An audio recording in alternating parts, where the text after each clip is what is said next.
Nice. All right, lords and ladies, welcome to Beyond the Source Wall, issue 9. Break every bone in your body. Ooh, fucking that phrase has been one of my favorite phrases of Batman. It's like really like that's what makes my Batman. He's always he's not a good person. Like, you know what I mean? Like when like people are afraid of him. Like sometimes like the way he leaves crime scenes, you're just like, holy shit, like who would do this to people? Like the way, he gets the pain out of people. It's dope. So I read, I think it was what came out, was it Sean? Was it 102? Yeah, yeah. Yes. Yeah, and he said break every bone in your body, and I was just like, damn. But it was kind of like in retrospect, which was even cooler. You know what I mean? Like, you know what I'm saying? Like when he said it, it was almost like, what happened to the guy who would break every bone in your body? And I was like, oh shit, that's right. Where's that guy? You know what I mean? So I like that shit. It, That's why I like Sean it, Murphy's White Knight, because he fully admitted at the very end of like the White Knight, the first one, he was like, I'm not a good guy, Jim. I like to hurt people. I'm like, yeah, I love that guy. That's my it, Batman. it, it's funny. It's funny how like he's like, oh, I won't kill you, but I will just Oh, hurt you badly enough that the hospital bill will make you want to die. I'll bring you as close to death as possible. Like, what? There's like psychosis issues with Batman. That's what makes him so like. That's what makes him. His tale can be told so many different ways. Like you can tell him as the most honest like upstanding citizen or whatever, or you can tell him as like this I don't know, this head case, of just Yeah. like insanity. I my He kind of doesn't favorite thing. respect Oh, stuff. Come again, He Craig? doesn't. He doesn't respect the evidence chain of command. Yeah, He just takes evidence. yeah, exactly. Yeah, Yeah. it's dope. my favorite like take on Batman is when he starts off being like this break every bone in your body kind of character, and then like with like the introduction of Superman and Dick Grayson, he's sort of like, oh, there can be another way to do I this, think that's and that's when funny he sort as of that. I think that's funny you say that. Maybe that's why you don't like the older demented Batman. You know what I mean? You know what I mean? Because he didn't like. There's so many different arcs Batman can go, and I dig that one too. Like where he gets when he meets Superman, and Superman just makes him the most justice filled being like alive. Like I love that shit. But there's also just this like another universe in my head where Batman is the most demonic version of himself at old age. He's just so cynical and just so stubborn. So I like that too. But I like you bring that up. I like that you brought that up because that's a very cool version of Batman as well, and should definitely. yeah, I not go do unnoticed. like the sort of old jaded Batman where like he reverts back to his like true nature of pushing people away and like What being this about dark hero. what about if you prefer Batman Beyond's Batman in old age? Would you say that like how he's kind of stubborn in old age when he's with in the Batman Beyond, Definitely. like you know what I mean? Yeah, He yeah, like but he's doesn't he like still fight him so hard like to like let him in? You know what I mean? So yeah, that's cool. Um, but yeah, that's why this issue is called that, because that was a cool. I love that. I just think that's like that's my shit. That's my Batman. So it was cool they mentioned it. Even though this Batman, would you say that Tynan's Batman is that? Not necessarily. I mean, I would argue that he is. Okay, is he? Like, give me some. I So guess here's the he thing, is. is, He's like- definitely rough. Well, I feel like he's definitely in a transitional period right now. I think that Tynion's trying to show not just like the rough edges that is Batman, but also like what does a person with trauma like that look like when they have a family the way that he does? Because he is trying to reach out and extend his family to the point where he can fill that hole of where his parents used to be. I mean, he's got so many wards now, members of the Bat family. I think that he's kind of digging more into that as well. I think it's a two kind I of sides of the same coin. I feel like with Tynan, what he's doing very much now is rebuilding Batman's family after the fallout from Tom King's run. He's sort of like Batman has pushed people away, and now he's trying to reconnect. And like we got that at the end of Joker War, where he calls in the family and has to reconnect to all of them. Mm-hmm. Do you think that Tom King would have had a better, I guess, catharsis with Batman if he had been allowed to finish his run the way that he wanted to? I think so, yeah, because when we had like the second annual, which is where we sort of saw the jump to the future and we saw Bruce dying, he had the family there, Mm-hmm. and I think if it had been allowed to do what he wanted, I think we would have got the Bat family introduced back. But he sort of had to rush it. They came back to save the city, but we didn't really get that resolution to the conflict. Hmm. I mean, based on what happened, what I was told was gonna happen now, like now the things you tell me, yeah, I think it would have ended up way better than whatever he It's got. just kind of weird to see when like somebody has like such big plans and then they just fall through because somebody said, "No, we're gonna." Well, that was right during the AT&T merger, wasn't it? I think Was it? AT&T merger was a little bit before. Yeah, I think you're right. Something was going on there at DC, I think. I'm sure fishy know. things were overlapping each other, you know. It Oh was yeah, a lot. because AT&T was the Batman damned Bat Dick thing. That was Yes. yeah. Yeah, yeah, you know that. Did we ever get that? That's actually really hard to find. Say it again. You lagged again. Say again. The connection on here is not great. Did anybody like actually end up getting a number one of that? That's sold out so fast. I can't even find it on eBay unless it's like I 120 bucks. went into my shop on release day. They had the shelf was full of them, and I was like, I'm not really a fan of Azarello. I'll give it a miss. And then I got home, What? sort of a backlash online. Saw like, oh, like it's not getting second printing. It's out. And like I went back like the following week, and I was like, do you have any left? And he was like, we sold them out like end of the day. You don't Yeah, that like was coming from Black was in- Label. you don't like Yeah, that was the best thing. you don't like mean Batman because I just told my wife I like do. the other day. No, I told my wife the other day that Azarello is the closest thing to Frank Miller's version of Batman with the way he acts. He's so like angry and mean, and he's just stubborn as shit. He's an awesome bat. He's just so dark and is so you don't. Did you like Azarello though? Did you like his story? It was cool. They're like I didn't read it. Oh, you didn't read it? You never got it? Oh, No. so you never even read it digital, though? You never read it digital? No. It's good. You should read it. The It's really weird cool. thing is like the bat penis is just a silhouette. It's not that big of a Yeah. deal, but people were like, I got the Spider-Man Reign. Have you ever heard of that story? That's supposed to be like, they call that Yeah. like the Yes, Dark Knight story I of know. Spider-Man. I got the penis Yeah. version. Yeah. I got two The versions penis of the penis. Spider-Man? I got two versions of the penis version. Yeah. Peter Parker penis. Yeah. Peter This, Parker this, Pecker. this is the one Peter where Pecker. he kills Mary Jane With his radioactive, yeah. Yeah. Yeah. I haven't read it yet because I'm trying to read all the Ultimate Spider-Man and then I'll read that story. Yeah. Wait, It's, Tying Craven's eyebrows then. it's like a Dark Knight Return story or whatever. It's supposed to be like dark, but it's like Peter's old at this point and Mary Jane they're older at this point. I don't know if it's 40, probably 45, 50, something like that, but then like I think he's significantly older. I have the trade He's of that. late 60s, early 70s. Yeah, he's starting to go Holy senile, and shit, he's see. not. He I hasn't haven't been read it yet. Spider-Man I'm for stoked. decades. I'm stoked, and looking at the covers, it looks crazy. Like there's one where it just looks like the Sinister Six just got him. You're done, you know. So Without spoiling anything, there's some old old Spider-Man villains, but just to show you the age discrepancy, some of them have kids running around, damn, yeah. and they're not just like babies. They're like teenagers. And So that are they just shows you the villains? times. Just wondering, are they villains? Or were The they one that I'm recalling, no, she's not. Oh, cool. That's cool. I am just going to mention the sort of big thing the book's known for, which was Mary Jane died of Guys. cancer because Peter has radioactive semen. Well, he Yeah, is right. radioactive. Yeah, I like think even his blood. I think even his That's blood. not real. I think his blood would even I've like. linked it in the chat. Look at it.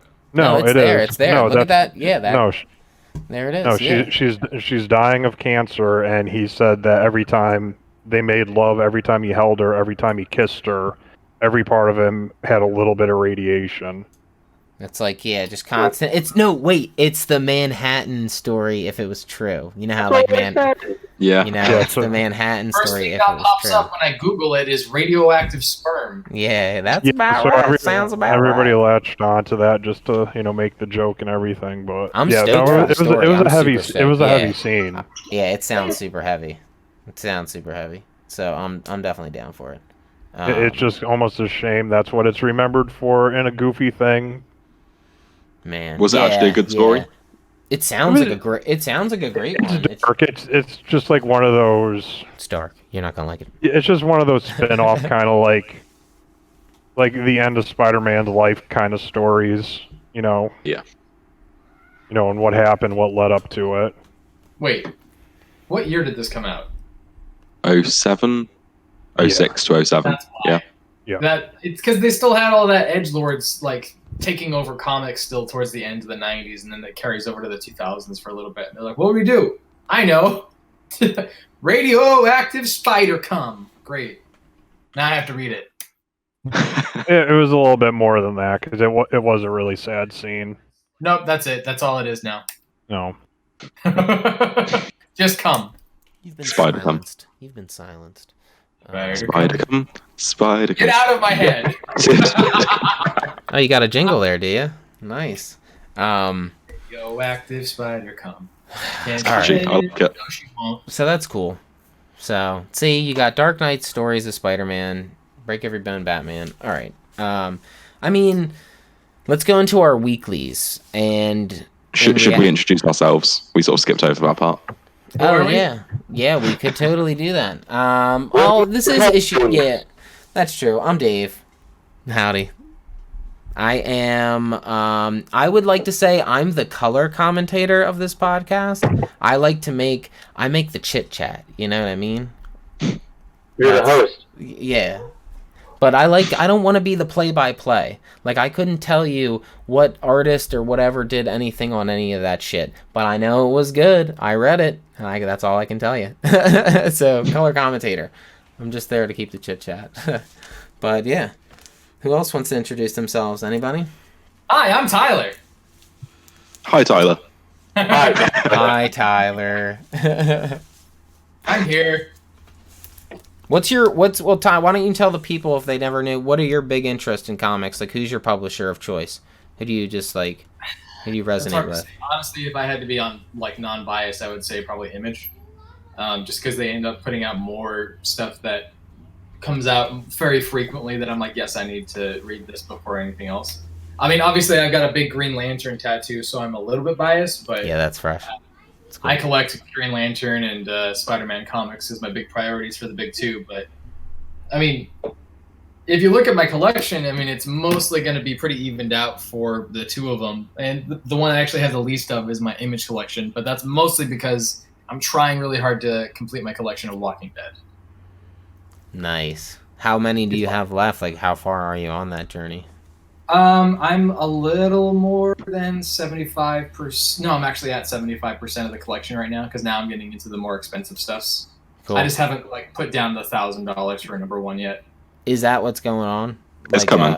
A number. No, so, what else is another expensive issue, like throughout the run, besides like the number one? Is there honestly, anything out in the middle of nowhere? Like 122 is $900 because of Rick Penis or something. You know what I mean? Issue 122, actually, funny you mention. Actually, it was 127. It's funny you say that. Was a speculated issue to have a lot of really important characters, but that went down.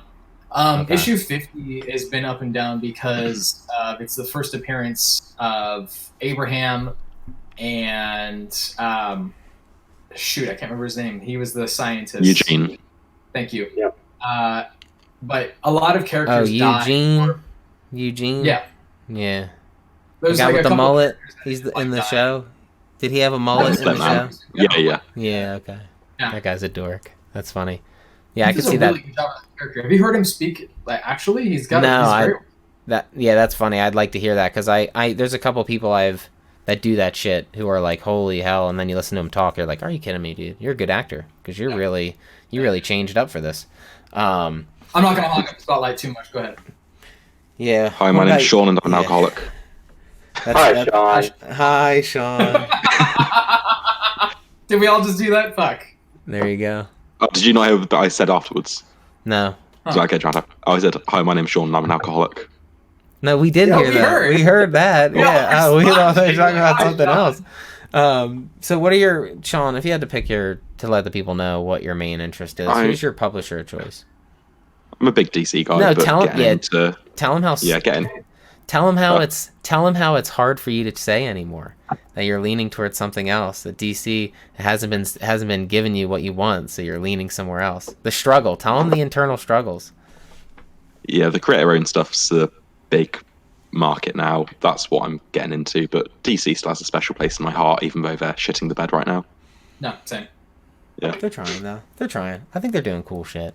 Like I mean, they got so much cool stuff going on right now. They got Black Label. I mean, there's really good stuff out there. Last God is my favorite thing they're putting out right now. my comic shop. Yeah.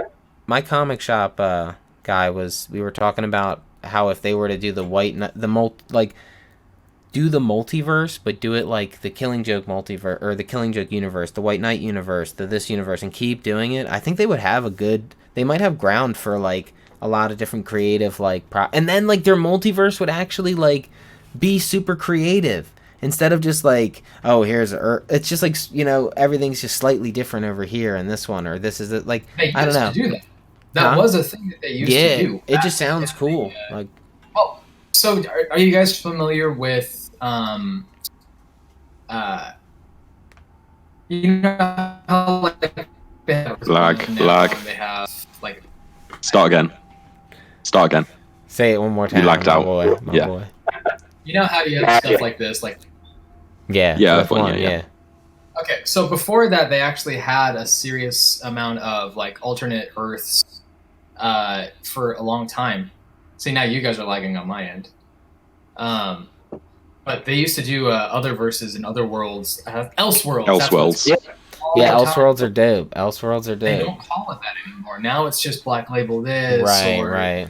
Batman versus Predator, Superman versus Alien. Yeah. That was some of the stuff that sold some of the best stuff that they ever put out. But they stopped like having an Elseworlds name on everything for a while now. White Knight, that's Elseworlds stuff. Earth One stuff, Yeah. that's It's like a whole Elseworld universe story. It's cool. in the Yeah. 90s. They used to build on that all the They time. need more. I don't know They should bring it back and do it. That Yes. would be cool. I mean, I absolutely agree. Marvel does like their little smaller imprints for that kind of stuff too. I mean, how often do they do What If anymore? Yeah, right. I do have a bunch of What If comics. The to do. counterpart Yeah, to Elseworlds was What If. They did that's do what some they're gonna do with, shows. last year or the year before. Oh, They I'm did. sure they. Yeah, I'm sure. They Yeah, need they to do a like a few comic. minutes. Like, on Disney Plus, I think they're doing like an animated What If show, pulling from some of that stuff. Yeah, they're doing the What If, but here's the thing.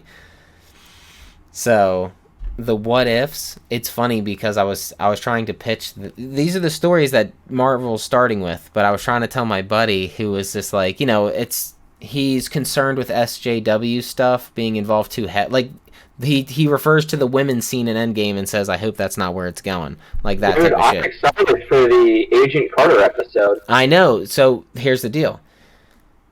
I'm talking to him and I'm telling him the first 2 episodes of the thing. I said, like, the first one I think is the Agent Carter one, right? And then it's where Peggy becomes Captain America instead and Steve Rogers doesn't.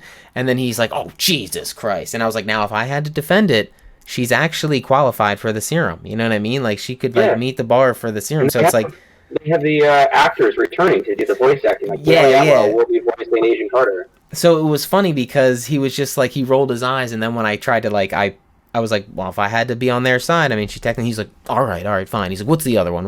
And I was like, I'm pretty sure the other one is, what if Mary Jane got bit by the spider? I think that's one of them. And I remember in the Ultimate Spider-Man comic, the first thing that happens, Peter gets bit and he throws the spider on Mary Jane.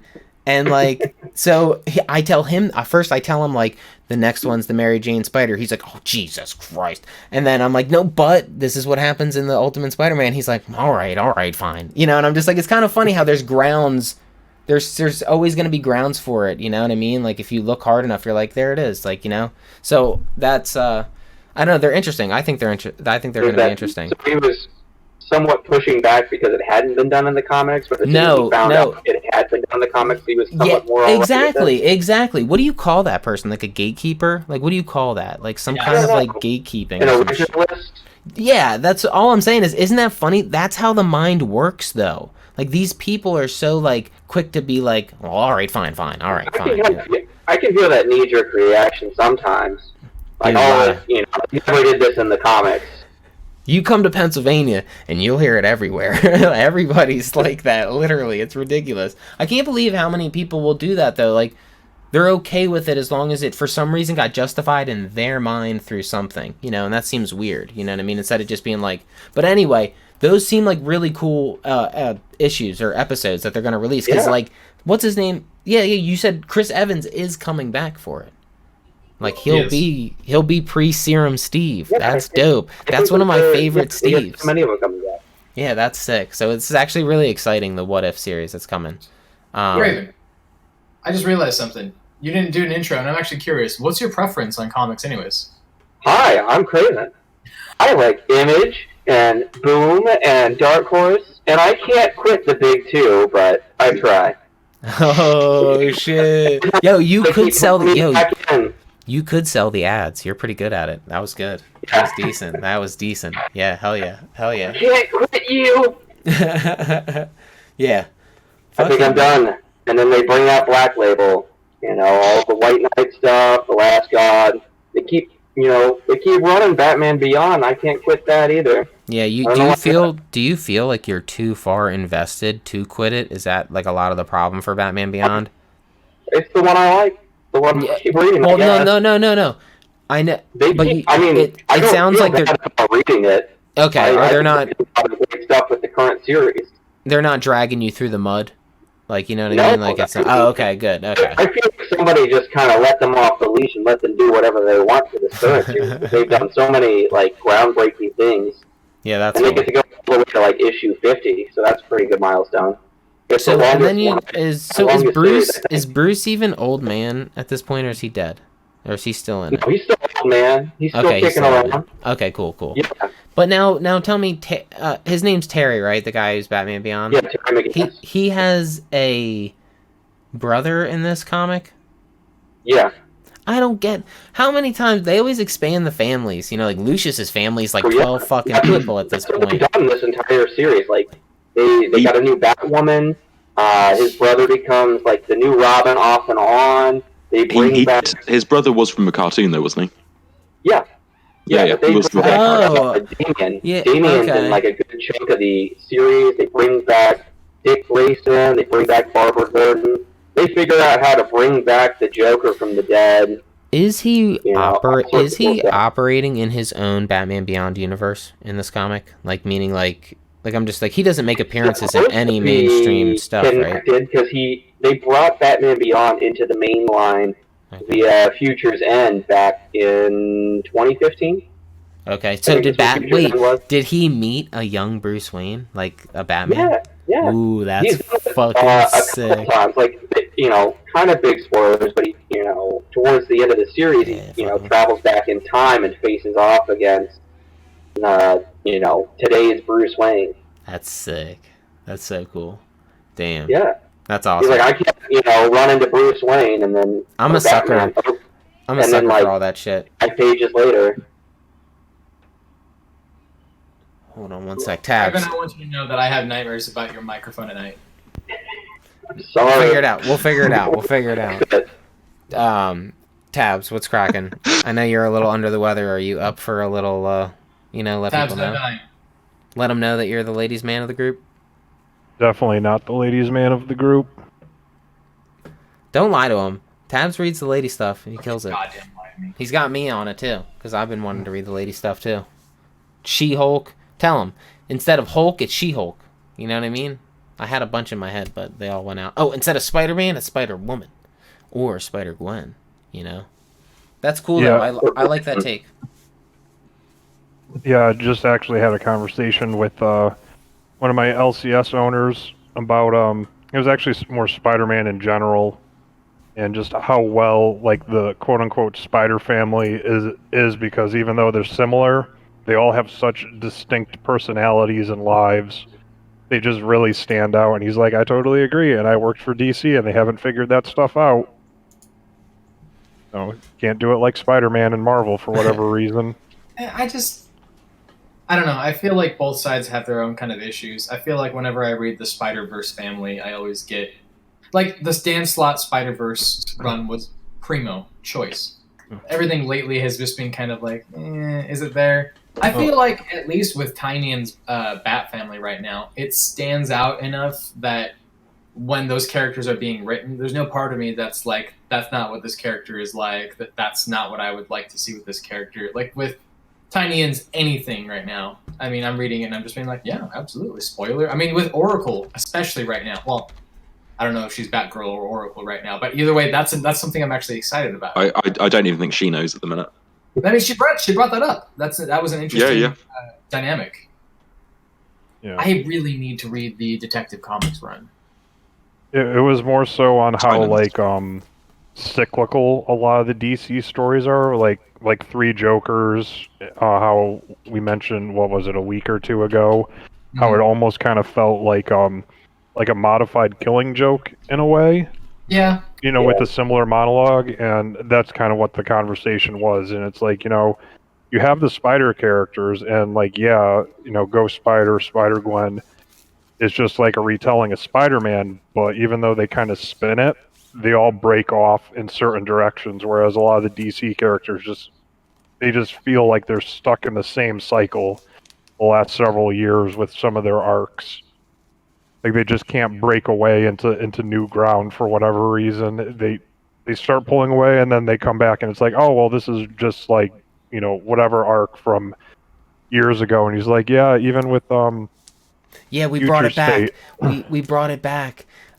We pulled it right out of our ass. Like Jesus Christ. Well, we were talking about like Future State and how they marketed Kid Quick. Like, did you hear about Kid Quick? And he's like, no, I didn't. I'm like, oh, well, the marketing is, like DC's first, non-binary superhero. And he just rolled his eyes and he's like, I don't understand this. That's a legacy character that they haven't used in like decades. That's not a new character.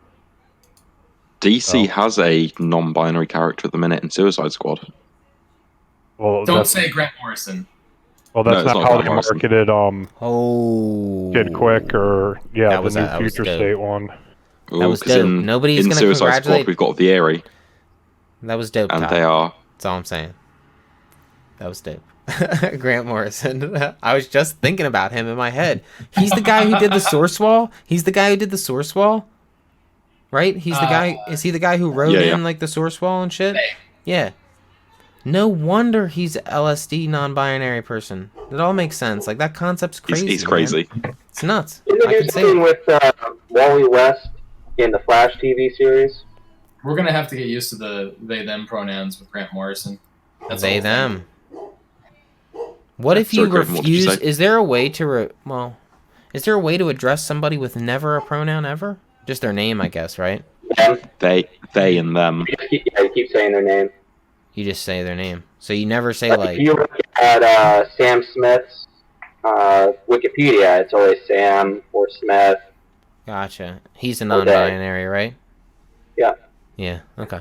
With non-binary people, they usually prefer they/them pronouns, but another one that I've heard from people is she and J, just depending on who you are. But I mean, historically, like the non-binary people throughout like religion and culture, typically, like I'm not really. Couldn't I technically be referred to as Your Highness, as that's my pronoun? Right? Isn't like my liege? That's a title. Is it? Is Highness a title? Really? Yes. Because I thought. Yeah. Oh man, fuck. Grant did. Cool. Grant did say. Grant did say. They wanted to use they/them pronouns. Okay. Wait. Oh, Grant did. That almost made it sound like multiple people made the decision. See, this is the. Now hold on. You said Grant did say that they wanted to. Yeah. Instead of Grant did say that he wanted to. Fucking ass. Yeah, no, but I almost mistook it as Grant made the decision. Plural. It sounds plural, is what I'm saying. Well, it made it sound plural because I thought I was like, wait, who do you make this decision with? Who's they? They. It's Grant. The sixth dimensional aliens. Yeah. So I get it. But that's the only thing I get is a confusion of plural. There's actually plural words that are used as singulars as well. I think in Spanish and in French.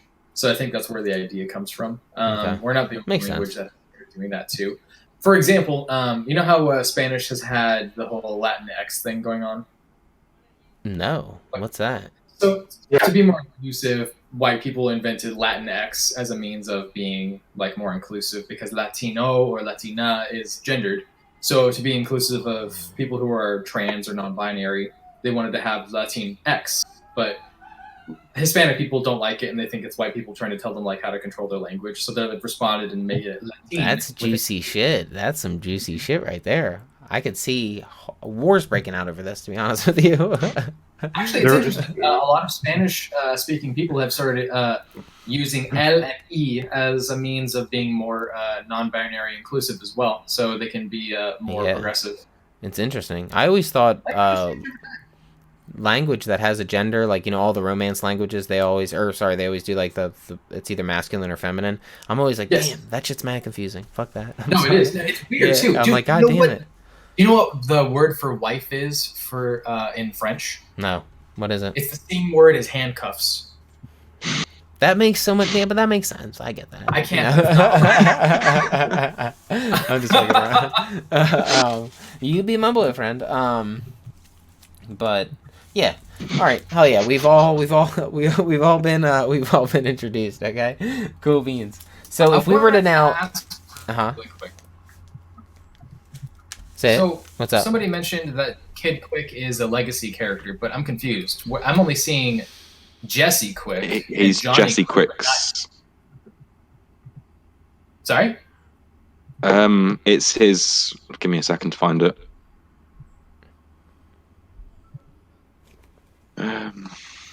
So it's a relative essentially, but that was more so just the point. I just asked him about if he heard like how it was marketed, not the character itself, and he was just like, I don't understand why marketing keeps doing that, but you know, I mean, 'cause I'm like, I get what they're trying to do, but at the same time, like that should be like the last point of the article, not Yeah, the who headline. fucking Like the care- most, yeah, like yeah, they're a like- superhero. Right. Make them a superhero. Don't.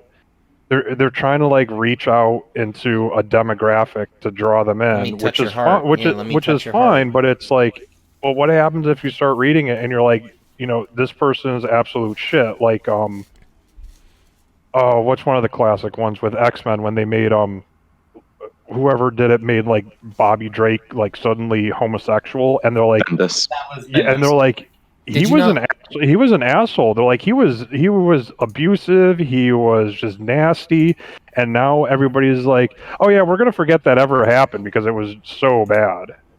You didn't like You're it? talking about the history of Bobby Drake. Wait, I think I read like a 6-issue run where he was like coming out to his father. It was really intense. Yes. It was intense. Like it was like he got to a point where he was like, I can he was talking to his dad and he's like, I can manipulate the temp, or like, cause his power is that he can literally like freeze atoms down to standstills and shit. Like when they break down his power, he's like, I can literally freeze the world, but I can't change your mind about me. You know, and I was like, damn. Yeah, I'm so that not was saying there powerful. wasn't like good points about, but they said okay. like his relationships, like he was an abusive asshole. Like he was written like an asshole, I don't and mind that. now nobody like talks about it because he went from. Is this the Being same a li- story with Dakin in it too, or like I don't recall because I never read it, but Oh, everybody okay. I've talked to about it said the same thing. They're like, he was just abusive. He became nasty. It didn't really make a I lot want of to sense. see. No, I want to see if this is the actually one have I something read. to say about this because I remember when this happened, and I remember a lot Sean, of people find me about the issue of this with the Bendis thing. What It's do your issue thing. 40, and then the when Bobby Drake had his own issue 1 through sorry, 6. for a little Like bit. one. I Yeah, he stand- had like 1 through 6 or some shit like that, right? It was something like that, yeah, okay. Afterwards, he had a little something. But Yeah, that's what I read. The when- 1 through 6 part. Yeah. something that they talked about, like in that issue 40 of All New X-Men, is because Bendis brought back the original X-Men from issue like 6 or something over into the current continuity of Marvel. What they were suggesting was that all of that bit of anger that he had, all of the abuse that he used to give, was because he was repressed and because he didn't want to acknowledge these things about himself. And that kind of makes sense because of the people that I've known in my life who were in the closet until they were 40. I mean, they did a lot of the same things. I mean, they would just take out their emotions on other people around them, and Yeah, it it's wasn't not until unheard they of. not unheard of. You know what I Yeah, mean? I'm not saying it's not Yeah. realistic. It's just Yeah. for a comic, like a lot of Right. people didn't Right. like it because they're like, this isn't like good, like wholesome kind of like be your best friend Bobby. This is like Right. Bobby's Really, man? like lashing out and being an asshole to everybody, Do you especially like his boyfriend. I'm just wondering, can you do you know if it was I know I'm asking a lot, but just to remember something. But I know Iceman got like a one he had a run prior to the number 1, right? He was leading into it or something that Bendis was doing? Or did it just start with the number 1 that Bendis was doing it and that's when he became a homosexual or whatever he chose to be? I'm just trying to remember, like he had like a you know what I'm saying? Like it started as a number 1 in like 2017. I'm just wondering if he came out prior. Yeah, Iceman. Yeah, Iceman. Yeah, So it was before that, it from was what I before recall. that. Okay, yeah, And because again, I feel like the I haven't read Iceman's. this. It's all secondhand, and everybody I've talked to, as soon as one person mentions it, there's usually one or two other people in the store. They're like, "Oh, I hated how they wrote him." Like every single person, like they did not like him, and it usually ends on, and this is why like nobody really talks about it in the comics anymore because there was such backlash on how he was just so nasty. I just want to. I want to know if it's in the Iceman story or if it was in the story prior to it. Only because like I really feel like the 6 issues I read of the Iceman, and I can't speak for anything prior to it. It was pretty good. I liked it. But it was also very personal between his dad, which was very interesting too. It was like very so maybe I didn't catch him being an asshole to anybody else because it was really he was like self-contained. He was even his powers are sick, dude. He was even making like he can make clones like snow monsters. He can just like raise up snow monsters to like fight arm wars with if he wants to. Oh, okay. It's like, Apparently it was 2018, so it was a couple years ago. ooh, show me tabs. Put it in the thing. I want to see it. Like, It's a New York Times article, so. Just going back to Kid quickly. Yeah. Their name is my God, Jess it's what Chambers, I read. and That's they what I are read. their name's Jess Chambers, and they are the nibbling, which is the gender-neutral term for niece or nephew of Jesse Chambers, who is Jesse Quick. That must have been who I was thinking of. So let me ask you this: how did you feel about when Jeff Johns introduced Simon Baz? I read it retrospectively, like I read it maybe 2015, 16ish, and I liked him. He was a good character. Did you feel like that was forced at all? Not at all. So I'm wondering if it's more just about how they're introducing it, because I feel like they did the same thing with him. They advertised him as the new Green Lantern character, and he's Middle Eastern, and then they had that as a big push for it. Then the story comes out, his introduction, his backstory, talks about his experiences living in America post. The first issue literally has him get arrested for a terrorist attack. Yeah, exactly, and then blamed for being a terrorist, where he did was steal. But then is the whole arc him like being proven not to be a terrorist? Well, that's the thing. Is like they moved forward like, with that, and then immediately made him thrust forward into becoming a new member of the Green Lantern Corps. Interesting. Tabs, what do you think? I'm sorry, what? With Simon Baz and Green Lantern. What about? No, did you read, do you know any of that? Whether to... No. Yeah, that's what I was, I don't know any of it either, to be honest with you. I feel didn't very think it out felt of forced touch when I read it. hearing this because I just remember reading 6 issues of it and saying like, man, I like that story. That was a good story. But then that's definitely the story I read, so I might be completely out of touch with life, man. How was the reaction to Jessica Cruz when she was introduced? Because obviously she's Latino or Latinx, whatever the correct term is now. I'm Latina. I don't remember there being a backlash. Yeah, no, me neither. I mean, I definitely remember hearing people say, "Oh, wow, another human Green Lantern." It seems like a lot. There's like 6 now. But the thing with Green Lantern, it's not like the race of the person who becomes it. It's like seriously another human one.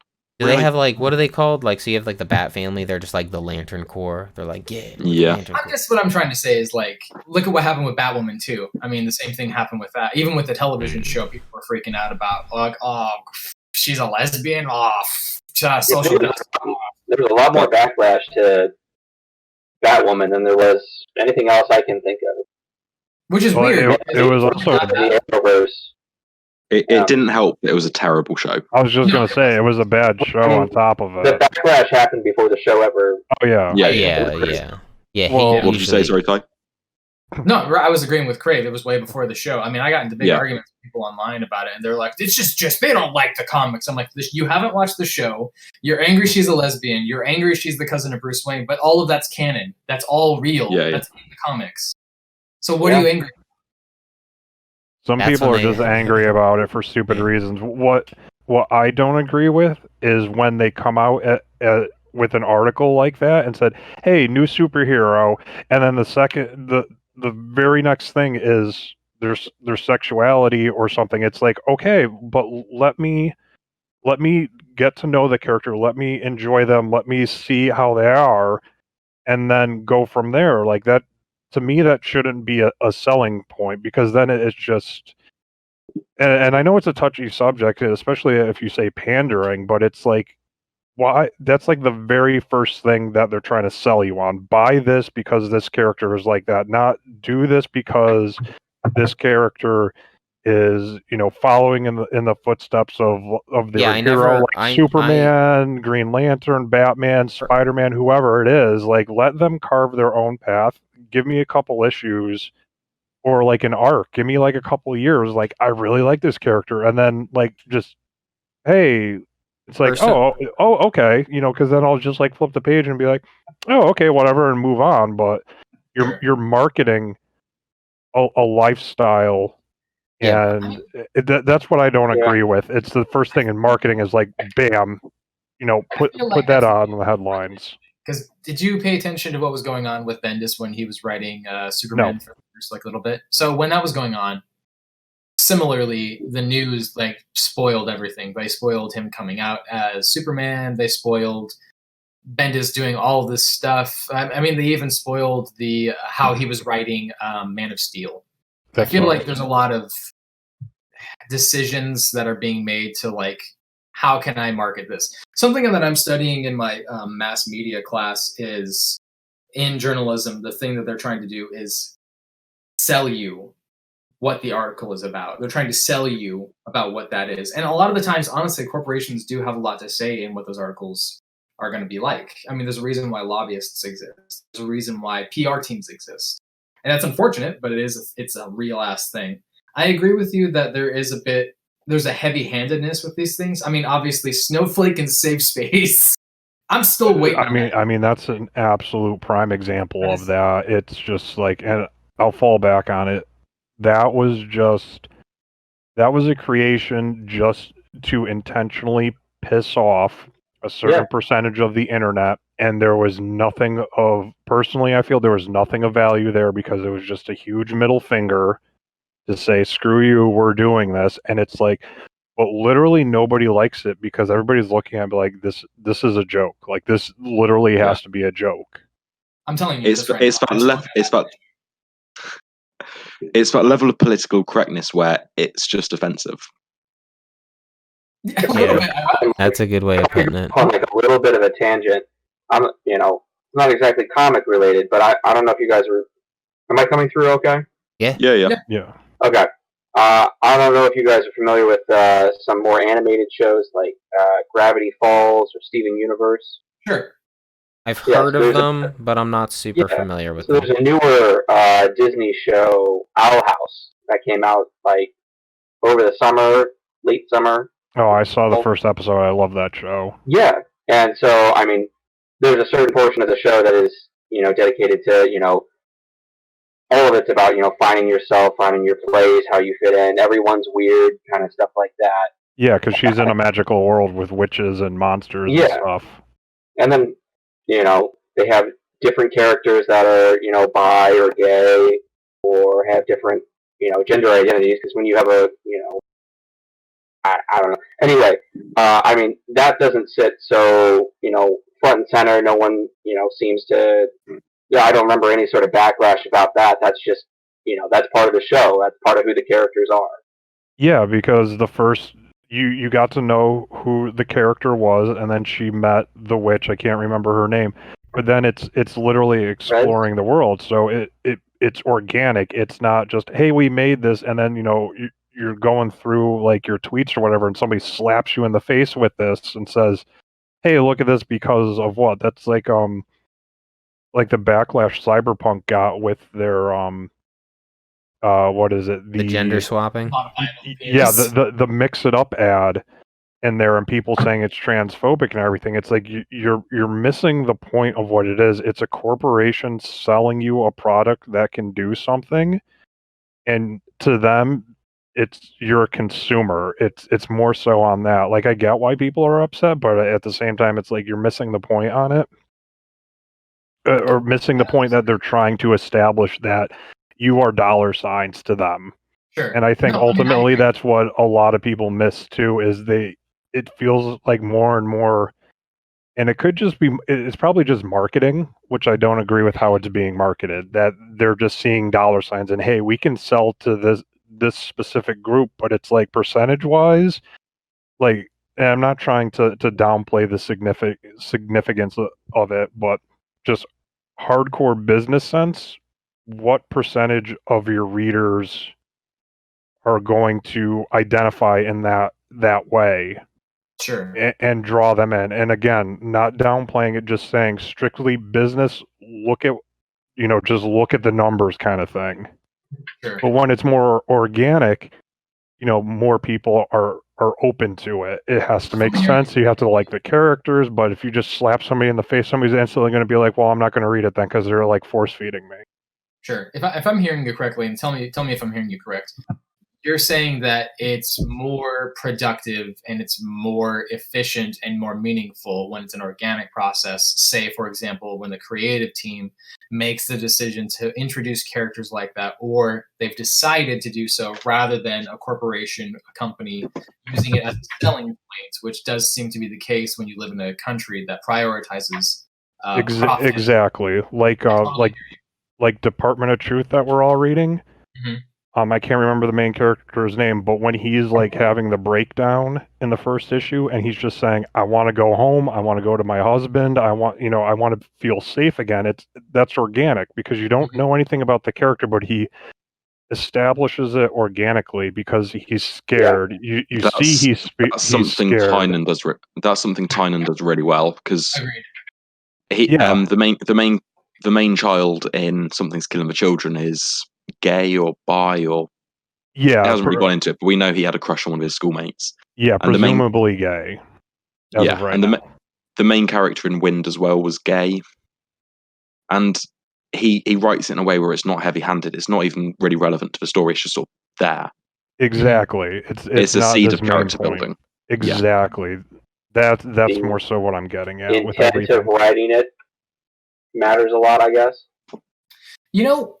It's funny you say this, actually, because I was having a conversation with somebody about this yesterday, about how prioritization of profit over productivity, it seems to be such a huge, especially right now in America, right? Like, we've got Black Lives Matter, we've got the stay home, stay safe order. I mean, how many advertisements, how many companies have been pushing for Black Lives Matter to be on Nike or whatever, when they're not doing it because they care, they're doing it because they know that they want your money. It's kind of the same thing, right? Exactly. How many companies are genuine about it and recognize it, and how many excuse me, and how many are just like, this is the right thing, but hey, we can sell a shit ton of Coca-Cola doing this. Oh my God! Do you remember the Pepsi commercial where the lady handed the Pepsi to the cops? Yeah, Kendall Jenner. Yeah.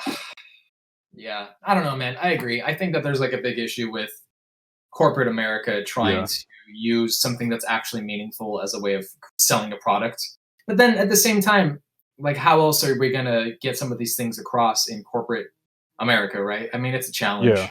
I agree with what you're saying. It's a balancing act, but if you do it naturally, more people are going to be open to it, because right now, I mean, it's just how the internet and the world is. As soon as you like throw it out, because like the Batwoman series, that was like the first thing, female Batman. Okay, and then she's a lesbian. And then people freak the fuck out. Yeah, and again, that's a certain percentage. And then the show came out and it was terrible, and then those same people just got louder and like, see, see, see. It's like it had nothing to do with that, but if you're prioritizing that over her being Batwoman, then there's an issue. Then it's like a drama that happens to be Batwoman as opposed to Batwoman who is, trying to be a superhero and trying to balance her personal life. Sure. I feel like comics has a deep history when it comes to stuff like this, though. I mean, look at what happened when Stan Lee invented the Black Panther. Look at what happened when X-Men as well. Fu Manchu. Yeah. Fu Manchu. the character from the movies. Well, like from I think he's from like Shang-Chi back in the day.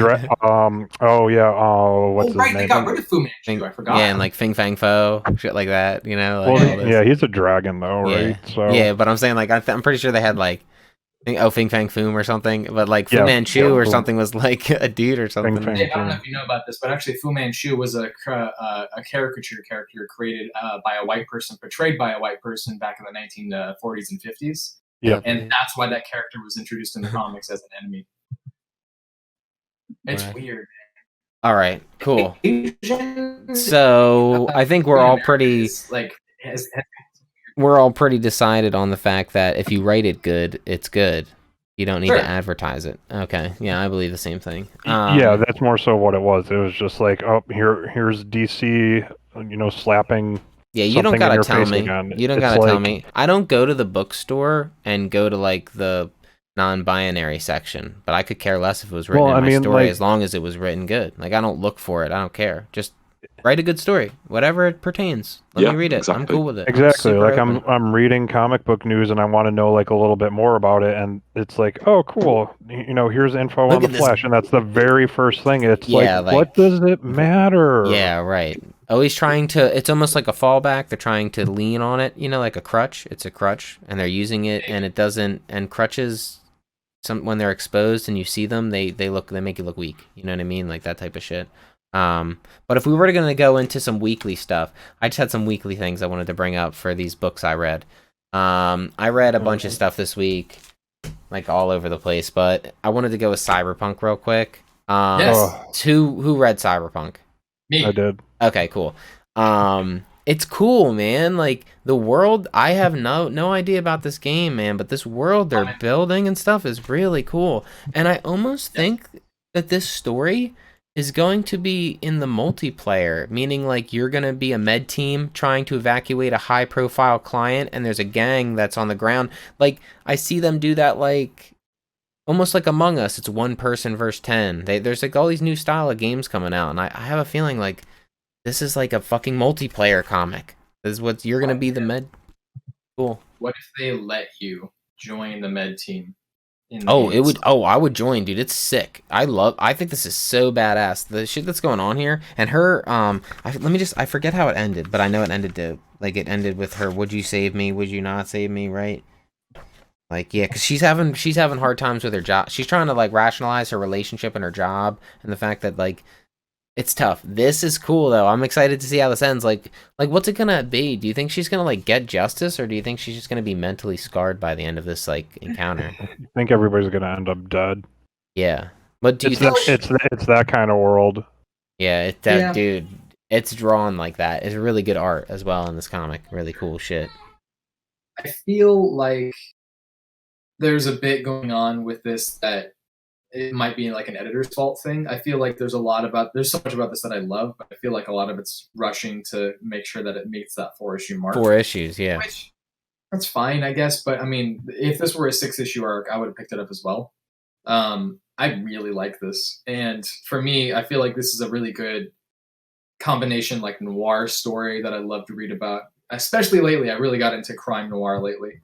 Kind of mixed with like an allegory, a commentary on like medical care in America. Yeah, but I like how it's like presented in this futuristic like world, because like holy shit, like it seems like it's almost like right around the corner, this bullshit. You know what I mean? Like holy fuck. Days, right? Yeah, Like it it's just cool. seems like every Yeah. single second some new technology comes out and you're like, oh, that's happening. Okay. Yeah, holy shit. So it's cool. I would definitely recommend it. I'm gonna finish it 4. I wanna Oh, read the number 4. Sorry, I thought you were reading it. no, I haven't It's read good. any of it. It's cool, and like I said, I have no clue about the game at all. Seen nothing No, me besides neither. Keanu Reeves doing his "You're Breathtaking." Saw that. That What was the dope. fuck is the matter with you guys? Yeah. You're Well, the- I don't. I'm And if people want to get to know me on this show, if they watch it down the road, I don't really watch trailers. I love going in blind. I go and I only I few do it for times. movies. Yeah, few times I'll. Oh, if I'm in the theater, I love watching a trailer in the theaters. Like while I'm there, that's my only time I enjoy it because I'm like, damn, the movie experience, that's dope. Sure. These are trailers that are designed like I remember there was like I think it was like an Interstellar trailer. I swear to God, it was like 15 seconds or something, and it was just like this was like probably 2 years before the movie came out. So one of those real early trailers. So they don't it was a great trailer. It literally told you fucking nothing, but it was like a camera in the cornfields and it was just like running through the cornfields. And then all of a sudden, it was at night and it like looked up at the sky and a rocket was taking off and it just said Interstellar. Sure. And I was like, oh, what the fuck does that mean? Like, what is that? That was so cool. It was so. But then there are trailers that just blow it, like Bad Boys for Life. I got the entire movie. You know what I mean? yeah, Like, yeah. they gave me the whole movie in the trailer. You know what I mean?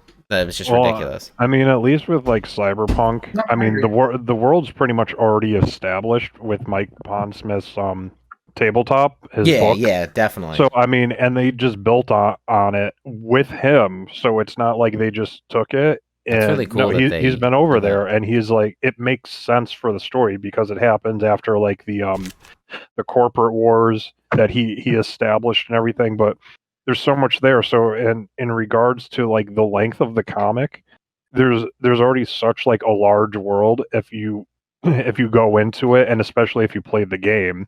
It's just like this tiny little insignificant drop. It's just Right, that it's this not one even little story. So right. even though it feels like things might be cut out, it probably doesn't need to be there because if you're going to play the game, you're going to get more. If you've been a longtime fan of the RPG, Right. then you pretty much already know this idea and everything, and you're doing yourself a disservice not watching the trailer. Ooh. Okay. There isn't All right. that Maybe I'll much- watch it. It's coming out in a month. I know, Yes. and I'll put some money down on Steam soon. I'll pre-order it. Swear to Probably God. like a couple days I before it comes out. already pre-ordered it I'm because I definitely thought excited. it got delayed. I fucking kill myself. I'm a sucker for Keanu Reeves, so that was a Who is sell this? automatically. Like huge sucker. Like that dude. It's awesome. It looks so clean. They don't like Keanu Reeves. Wait, say it again. I'm waiting to find one person who says they don't like Keanu Reeves. Yeah, it would be a shame the day that happened. I don't like Keanu Reeves. No, you're a bullshitter. You're a fucking, I love it. I love him. Yeah, okay. Yeah, I was like, you're a thought so. bullshitter. Goddamn you. You piece of shit. Have you ever seen him take just really quick? Have you ever seen him take photos with female fans? Yeah, he doesn't put his hand on them and shit. Yeah, like, put it close, but he never touches them. What's it called? That's called something. He calls it. Hover hand. Yeah, hover hand. Yeah, that shit. Yeah, he hover hands. Hover hands. Yeah, it's interesting. He's quite the gentleman. And he also fears rape allegations. He's a great as I guy. would too. Yeah. He's gone. He has had quite a life. Lost his best friend, shit like that. Lost his wife or his ex-wife. You know what I mean? Crazy He's shit. had a And great his He unborn lost his child as well. Lost his unborn child. Yeah, it's nutty. Okay, the next one I wanted to bring up though of my weekly reads was Firepower because is How anybody great else? was- Dude, Sean, what do you think of this cover? This one's pretty good. That's a pretty good cover. It's a pretty good the cover, color, yeah. the I like blue. it. Look, they put the blue in it though, right? Like I think Yeah. that's what really kind of Nice made contrast. it. Yeah, This ties back to what you were talking about earlier when you were talking about being color coordinator. You're color focused. yeah. It's like Yeah. it's so sitcom-y, this cover. It's just like, oh no, what's gonna happen? Who was the colorist, Dave? Tell us who the colorist was. Who? Tell us who Is the it- artist was as well, not just It's Chris colorist. Samney. Oh, well, I don't do the intro. Sean, you do the intro stuff. That's your bit. I don't want to do it. The colorist is Matt Wilson. There you go.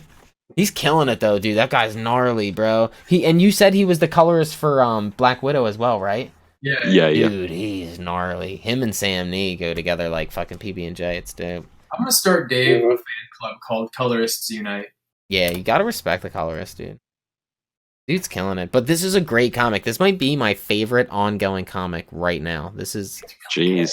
I really like it. I really Very like it. Fusion blue heavy this issue. Yes. Yeah, well, he's hitting the night. That's high praise, saying it's your favorite series going at the minute. Why is Well, that? you'll have to bring up other ones for me to remember. Oh, no, what I'm even not complaining. I'm saying it's high But praise. there's a lot of books I probably don't even remember I'm reading. So you'll have to. I'll have to see. They have to be in front of me for me to remember. Right now, what I'm looking at, this is dope. This dude's writing good shit. I really like it. Yeah. I don't know. It's just some. And then the old man came back at the end, and he was like Owen, and then he was like, I still hate that name. I was like, oh my god, you fucker. He's still, because he told him in the very beginning or something to like change to a, in the prelude, he said you American name, you need different name, so but he never picked one. So very interesting. I was really waiting for the wife to die this issue. No, she can't. I'm like in love Yeah, with but her. she Not got stabbed early on. She brushed it off and was like, "Oh, no worries." But, Yeah, but she like was it's fine. But then bleeding, then the camera panned to it and she was bleeding out. Right. Yeah. And then later on we see her struggling. I was like, "Is she gonna die?" And then it No, just maybe sort of there's a went nowhere. poison. Maybe there's a poison on the blade. Yeah, they bandaged it up off screen, and it was just a That's bit of true. that was my only complaint with this issue. I felt Maybe her we'll getting come stabbed was a bit back next awkward. issue. Maybe, yeah. Yeah. What if she's Too got too the injured to travel. right? It was good though, right? It's really there was he's a couple of pages that team up was really great. yes, Yeah. yes. The action looks great in it. Or the kid, he came in hot, and he fell over, hit his head real hard. It was kind of funny. I had a feeling he was gonna like bonk his head. I was like, this stupid There was a kid. lot of blood when he hit his head. Yeah. I was like, this stupid kid. He bonked. He his- went down. Yeah, that was funny, but also dope and very brave of him, which is cool. Oh, also that page where they find out, where they realize, in our hurry to drive away, we kept a friend in the car with us. He's like, oh, what are we doing now? And they just like, Oh yeah. That was a great scene. They just look left at each him out, other right? and They it just just cuts to him outside the car. yeah, Them they driving just off. drove away. Holy shit. Yeah, so it's really ramping up though. I really have no clue what it's getting to, but I know you guys that want it's to do, sorry. Go ahead. it's getting dope. No, go ahead, Grave. If we're still talking about firepower, this can wait. No, I'm good on it. I just wanted to say this was a great issue. It flowed again really well, right? Just me. I mean, I love the cover this time especially. I like the blue on it. I don't know. Yeah, the colours in this book are incredible. I don't know. I don't want her to die. She's a doll. I think, they could do a whole miniseries of just her at home. I'd read that too. So there you go. Okay, so this was, what issue is it? This was issue 5. Issue And 5, yeah. I've looked at some of the reprints, and I think a lot of the covers for the reprints are just like recolorings of the same cover. Yes. So you get like a different interpretation. It was the second printings. That's what it's those second printings that are getting that. Yeah. But yeah, so that was another one. Let's see. We can continue talking about current series, or we could jump into some number ones because we had quite a few this week. Yeah, why don't you bring up a number one, Crave? Bring up a number one. That's perfect. Oh man, I'll let Sean do crossover, but I mean, you guys got me. Okay. Sean, go ahead. Hit us with the intro. Yeah. John, do crossover. Yeah, go ahead. Okay, so crossover number 1, written by Donny Cates and art by Jeff Shaw. So I want to just And pose. this was incredible.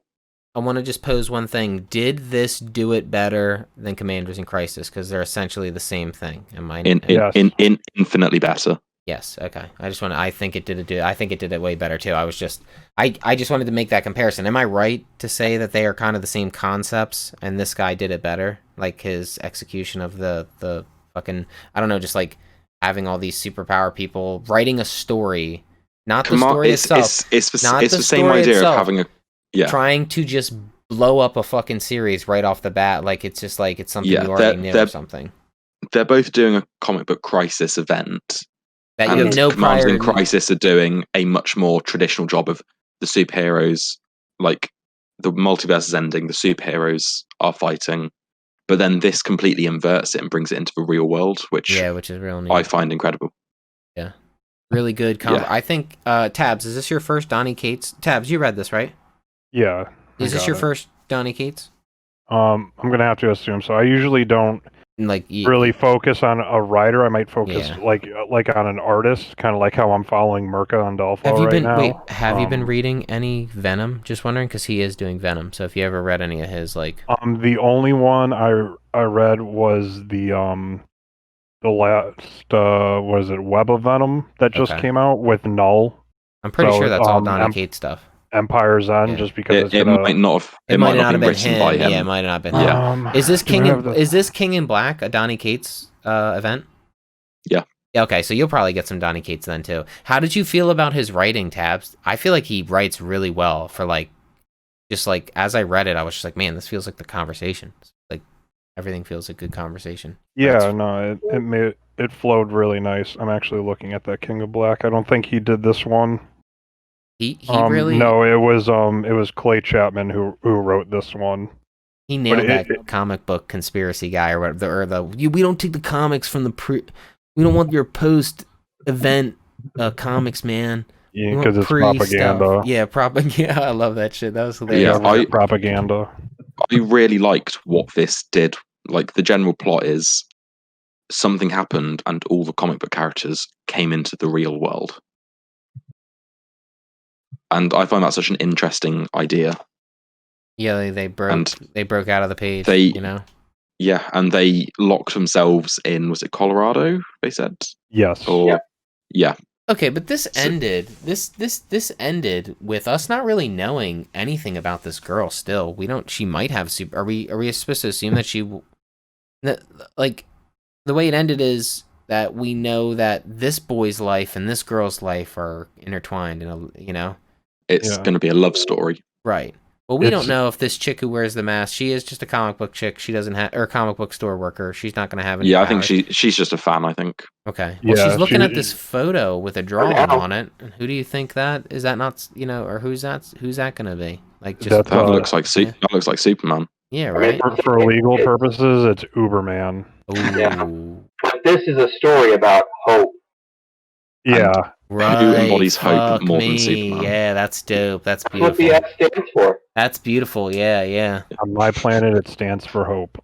Yeah. He says. I but then he says that. Batman v Superman. He's like, my world's dead. I'm like, damn, that's fucked up. All the hope's gone. Damn, this is really good though. I love the artwork. I think the colors, the artwork. Totally this is the same creative team as God Country, same writer, artist, and I believe colorist. And do they do any breakthroughs where, like, you see how the little girl's drawn with the comic book dots on her? Yeah, it's got like. Do they do any of that shit in God Country? I haven't read it yet, but I have it. No, it's much more traditional, but like it's phenomenal. You need to read God Country. Yeah, definitely. Yeah, it's so good. Definitely, and I have the first 4 volumes of Redneck too, so I'd like to read. Yeah, is that find some time. But God Country's a 6 issue, and it's so action packed, and you'll fly through it in one sitting. Even he's just real, like you said at one time, badass. Dude's real good. He wrote the Preacher really well in this too. Like like the man. When I was reading him, my wife was cracking up because I was like, "Now you listen here, boy. All right, you little get on the path of redemption lane before you, And I just started like, I loved it. I don't know, it was just hilarious to me. Like he killed it. It was perfect. So this is a really good start to a really weird. Ty has gone. We haven't heard his thoughts on it. We're back, maybe. It's it's a lot to throw at you, but I think it was successful because I'm very excited. It was a great first issue. Yeah. Also, I would just. There's a lot, but it also kind of feels like it was going slow at the same time. That weird fast and slow feeling. It was just setting up the world. It didn't really move the story along much. It just sort of set up the world, I think. Yeah. Oh, yeah, it let us know. I like how the comic book shop worker was wearing an Invincible t-shirt. Yeah. I really like her. Well, I mean, that's just me picking out. That's why I feel like she's going to be a superhero. It's only because she's dressed as a superhero. Hey, yeah. You're here. Fucking God. She just, like, looks badass in the yellow, purple with the mask. I'm like, damn, that's fucking dope. Get up. That's John Goodman. What did you think of crossover, Ty? Oh, I fucking loved it. I've been excited for this for a hot minute. And this actually was way better than I thought it was going to be. I had no expectations of what kind of story this was going to be about. So I'm a fan. Jeff Shaw honestly keeps getting better and better. And I already kind of liked Donny Cates. So them just being like, bam, comic book story. Bam, comic books are a disease. I'm into it. I'm fucking into it, man. I'm excited. I'm super What? Go ahead. You saw my thing on Twitter, right, about the opening sequence? I don't think I did. Oh, you gotta post it here. He quotes yeah. seduction of the innocent, and I'm just so excited about that. I think he's. Yeah, I I replied to you saying the Todd McFarlane quote was inspiring. Kids love chains. Oh, I was just gonna say. Oh yeah, dude, yo, that shit was hilarious, dude. Has anybody read Seduction of the Innocent? Donnie's dope, dude. I think he will be the future. He'll be the future of comics. Like, he was one of them. At least with the mainstream, he'll be one. You guys are reading. You guys are reading through Dark Knight right now. I mean, those first couple of pages, like when they were doing all the news reports, did that kind of remind you of the Dark Knight? Yes. Dude, it reminds me, and yeah, a little bit. Yeah, I see that. All the Dark Knight shit is heavy in Spawn. That Dark Knight news stuff is in like Spawn. Like a lot of the issues, they go to the fucking media just like that and pull off that. They always do that shit. It's dope. Okay. You guys saw that billboard on? I don't know. It's probably like page. God hates masks. Yeah. Yeah. Yeah. Website. No, I did not. No, I didn't go to it.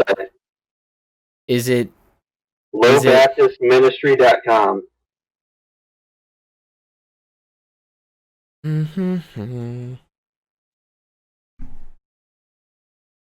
It takes you to Donny Cates' store. Oh, fucking G. What a fucking jerk. You get points, Donnie. I do really like him though. I think he's dope. Those websites in whatever media, and it goes to something special. Or like some TV shows where they have a phone number, and if you ring it, like it's got the character saying something on a message. Yeah. So Donny Cates' issue of Thor. Oh, is it in a Donny Cates issue of Thor? Bro, I'm telling you, you need to be reading a lot more Donny Cates. Yes. I know. I need to read Thor. Have you read the Thanos Donny Cates run? I have not. Oh, bro, dude, it's probably one of the most badass things that ever happens. Like, what he does with Thor's hammer is fucking crazy. It's really sick. Fucking awesome. Alright, cool. So crossover's dope though, right? I mean, like, this is a pretty bold we're getting echoing from someone. Echo. It's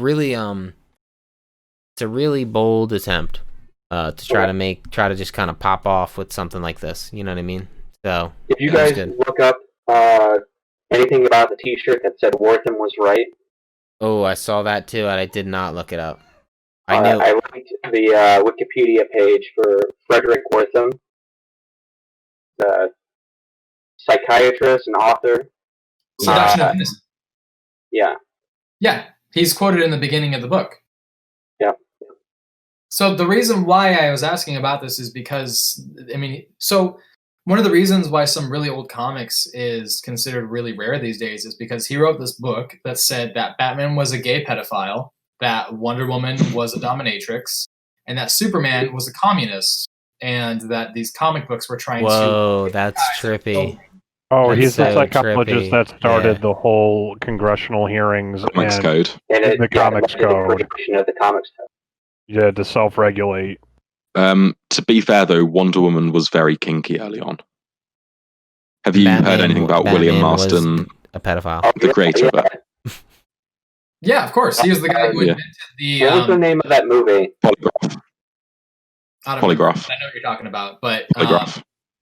Polygraph? Yeah, is that what you're saying, Shawnee Boy? Yeah. That's crazy. What a prick. I could beat it. Yeah, he also had like 2 wives or something. Yes. And had a really weird... There's a movie about it. I'm trying to remember what. Yeah, it had Luke Evans, was it? I want to say. Yeah. Yeah, Professor Marston or something like that. Yeah. I never watched it, but... Professor Marston and the Wonder Woman. Women. So... What is that what it's called? What was another what was the other number 1 we read? There's the Wolverine, Black, White, and Blood. Oh yeah, I never got around to it, but you guys are more than welcome to talk about it. I passed over that one. Out of that so fast at my shop. Really? Oh my god. So they're just a collection of short stories. So we got 3 separate issues by 3 different authors. I really like 2 of these. Yeah, okay. I thumbed through it. Sorry? I thumbed through it at the shop and I passed it over. Yeah. The first one, I don't know, was that the one that you didn't care for? Yeah, that was one I thought was a bit. Yeah. Yeah, that was very primal.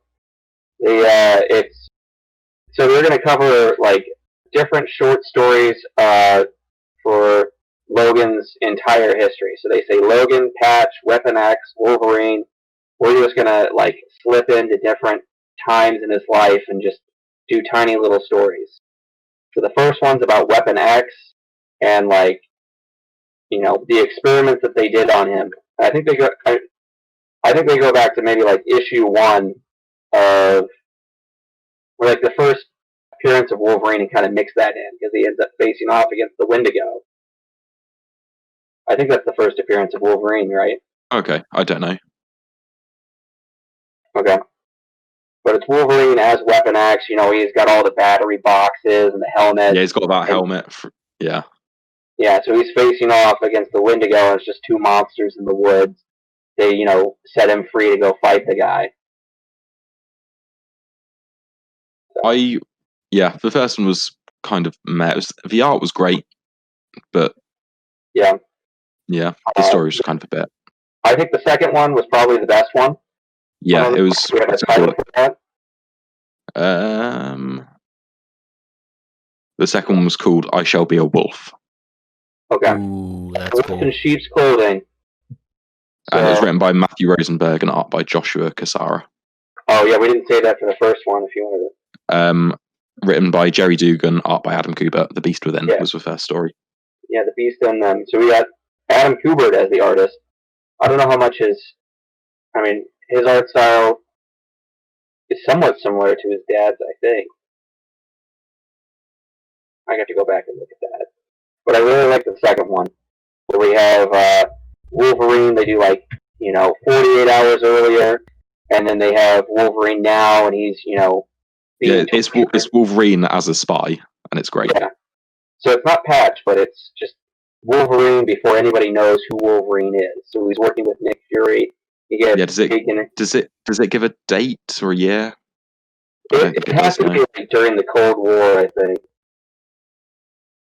Because he's facing up against Hydra, and they're meeting in Russia and Budapest.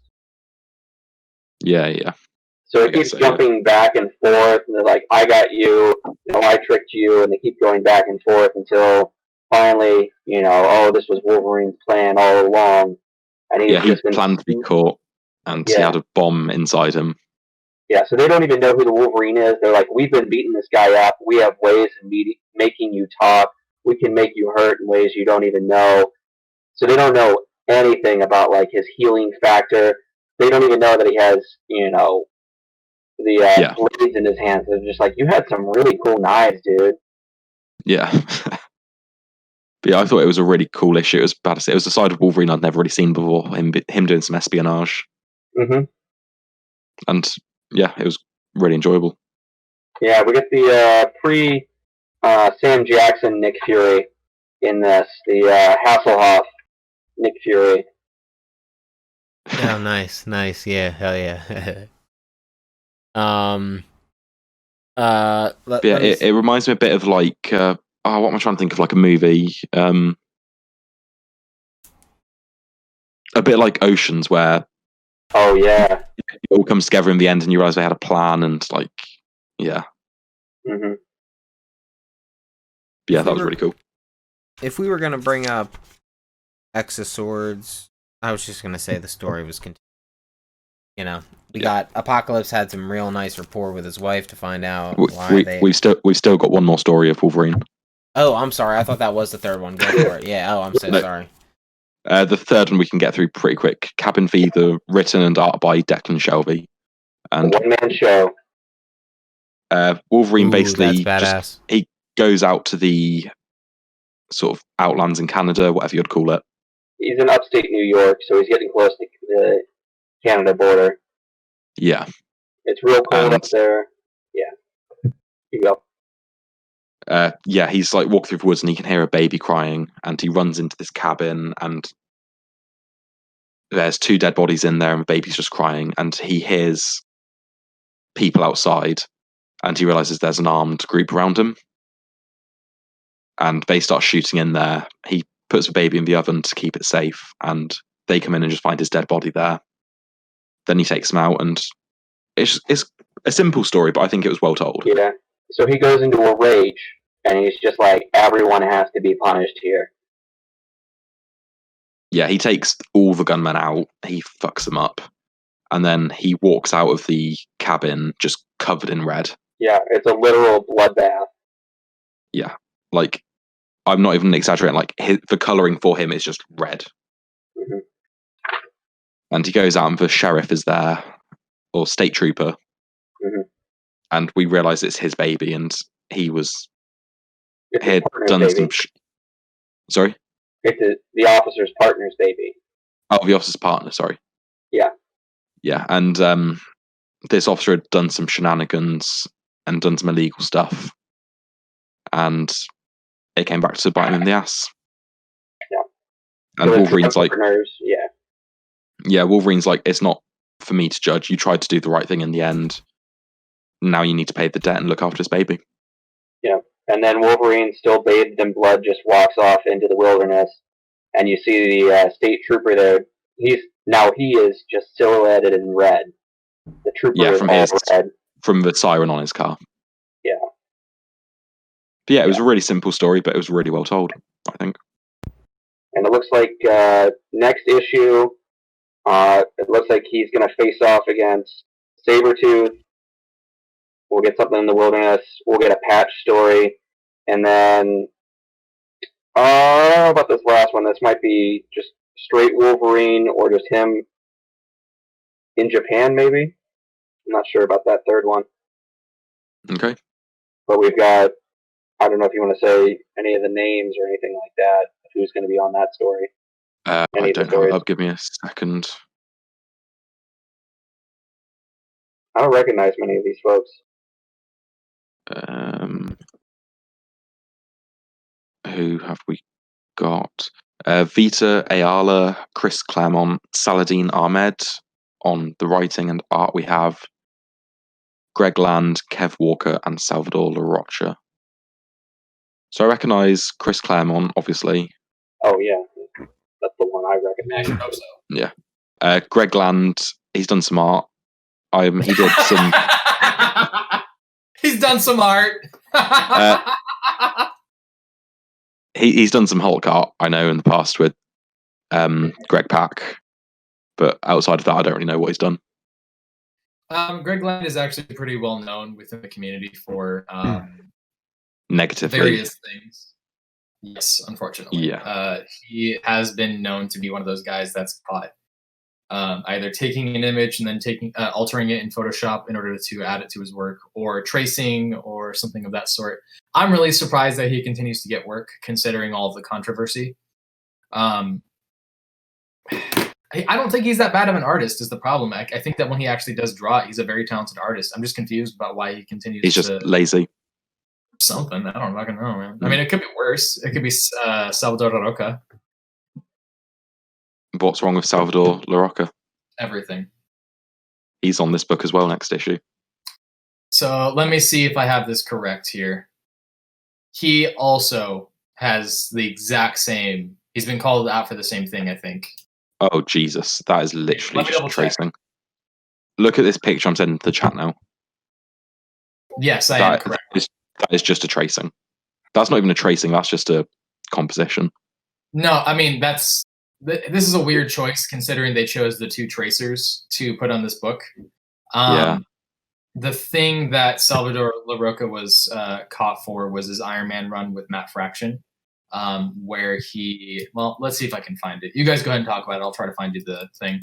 Yeah, that's it for Wolverine, if you guys want to get into your Stasis X Swords. Yeah, all I wanted to say was, because format change and shit, so I don't... Apocalypse, Exoswords is continuing, to be honest with you, and I think we're literally like two Yeah, issues. I would hope next issue is a fight, but I fucking doubt it. It's probably like the Yeah, morning before I the think fight. based on Marauders, it looks like next issue is going to be a fight.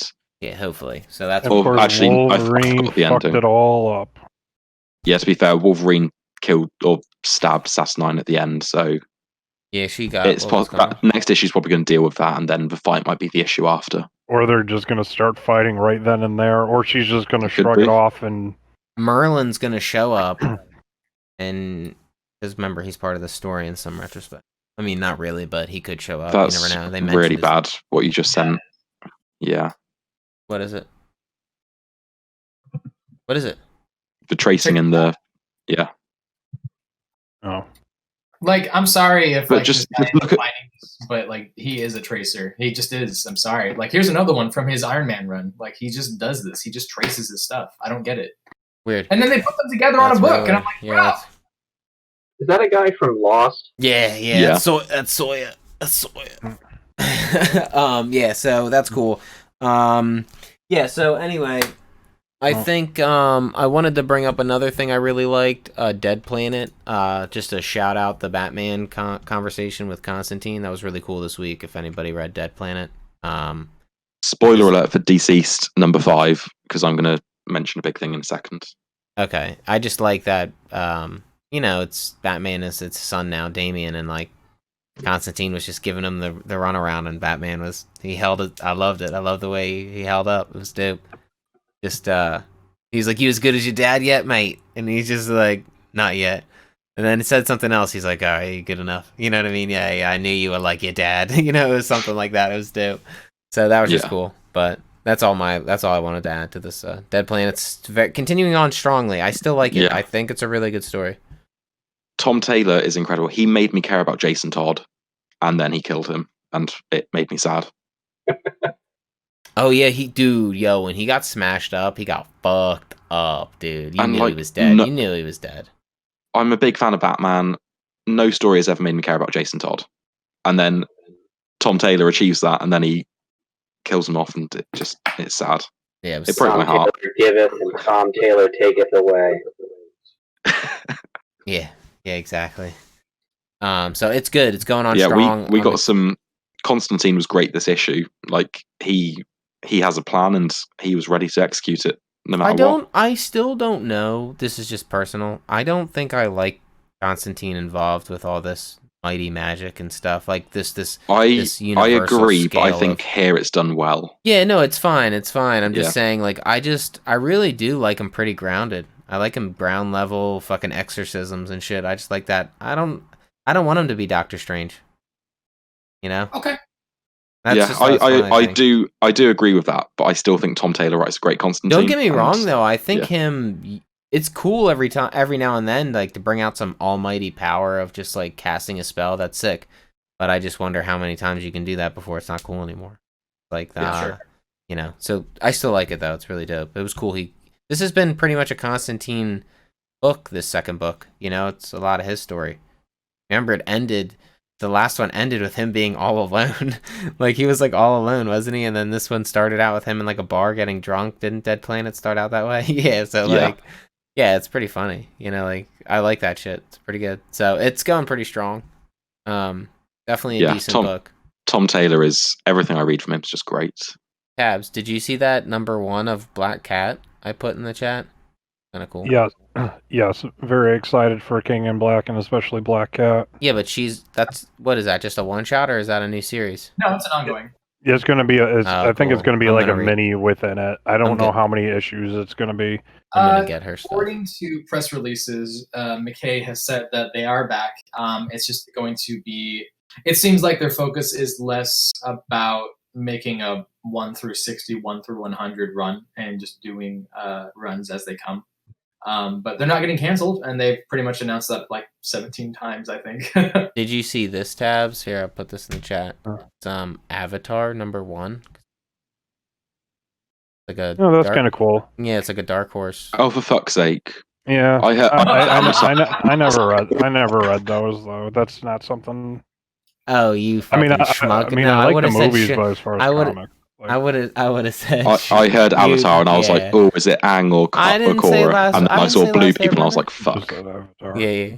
But That's no, I really recommend reading the 12 issues of Black Cat that just finished up a couple months ago. It's such a fun read because I tried just to pick them up in skinnies, but I couldn't. I mean, just all the characters she runs into, Tony Stark, Iron Fist, even, Doctor Strange. I mean, just everybody that she just runs into and rips off while doing her own story. It's so fun. Here's the thing: we got a lot of number ones coming up in the next, months and stuff. And this Future State, I love the covers, but I'm not reading it. They can't make me. The outcome of this event, I'll pick up at the outcome. Their covers are amazing, though.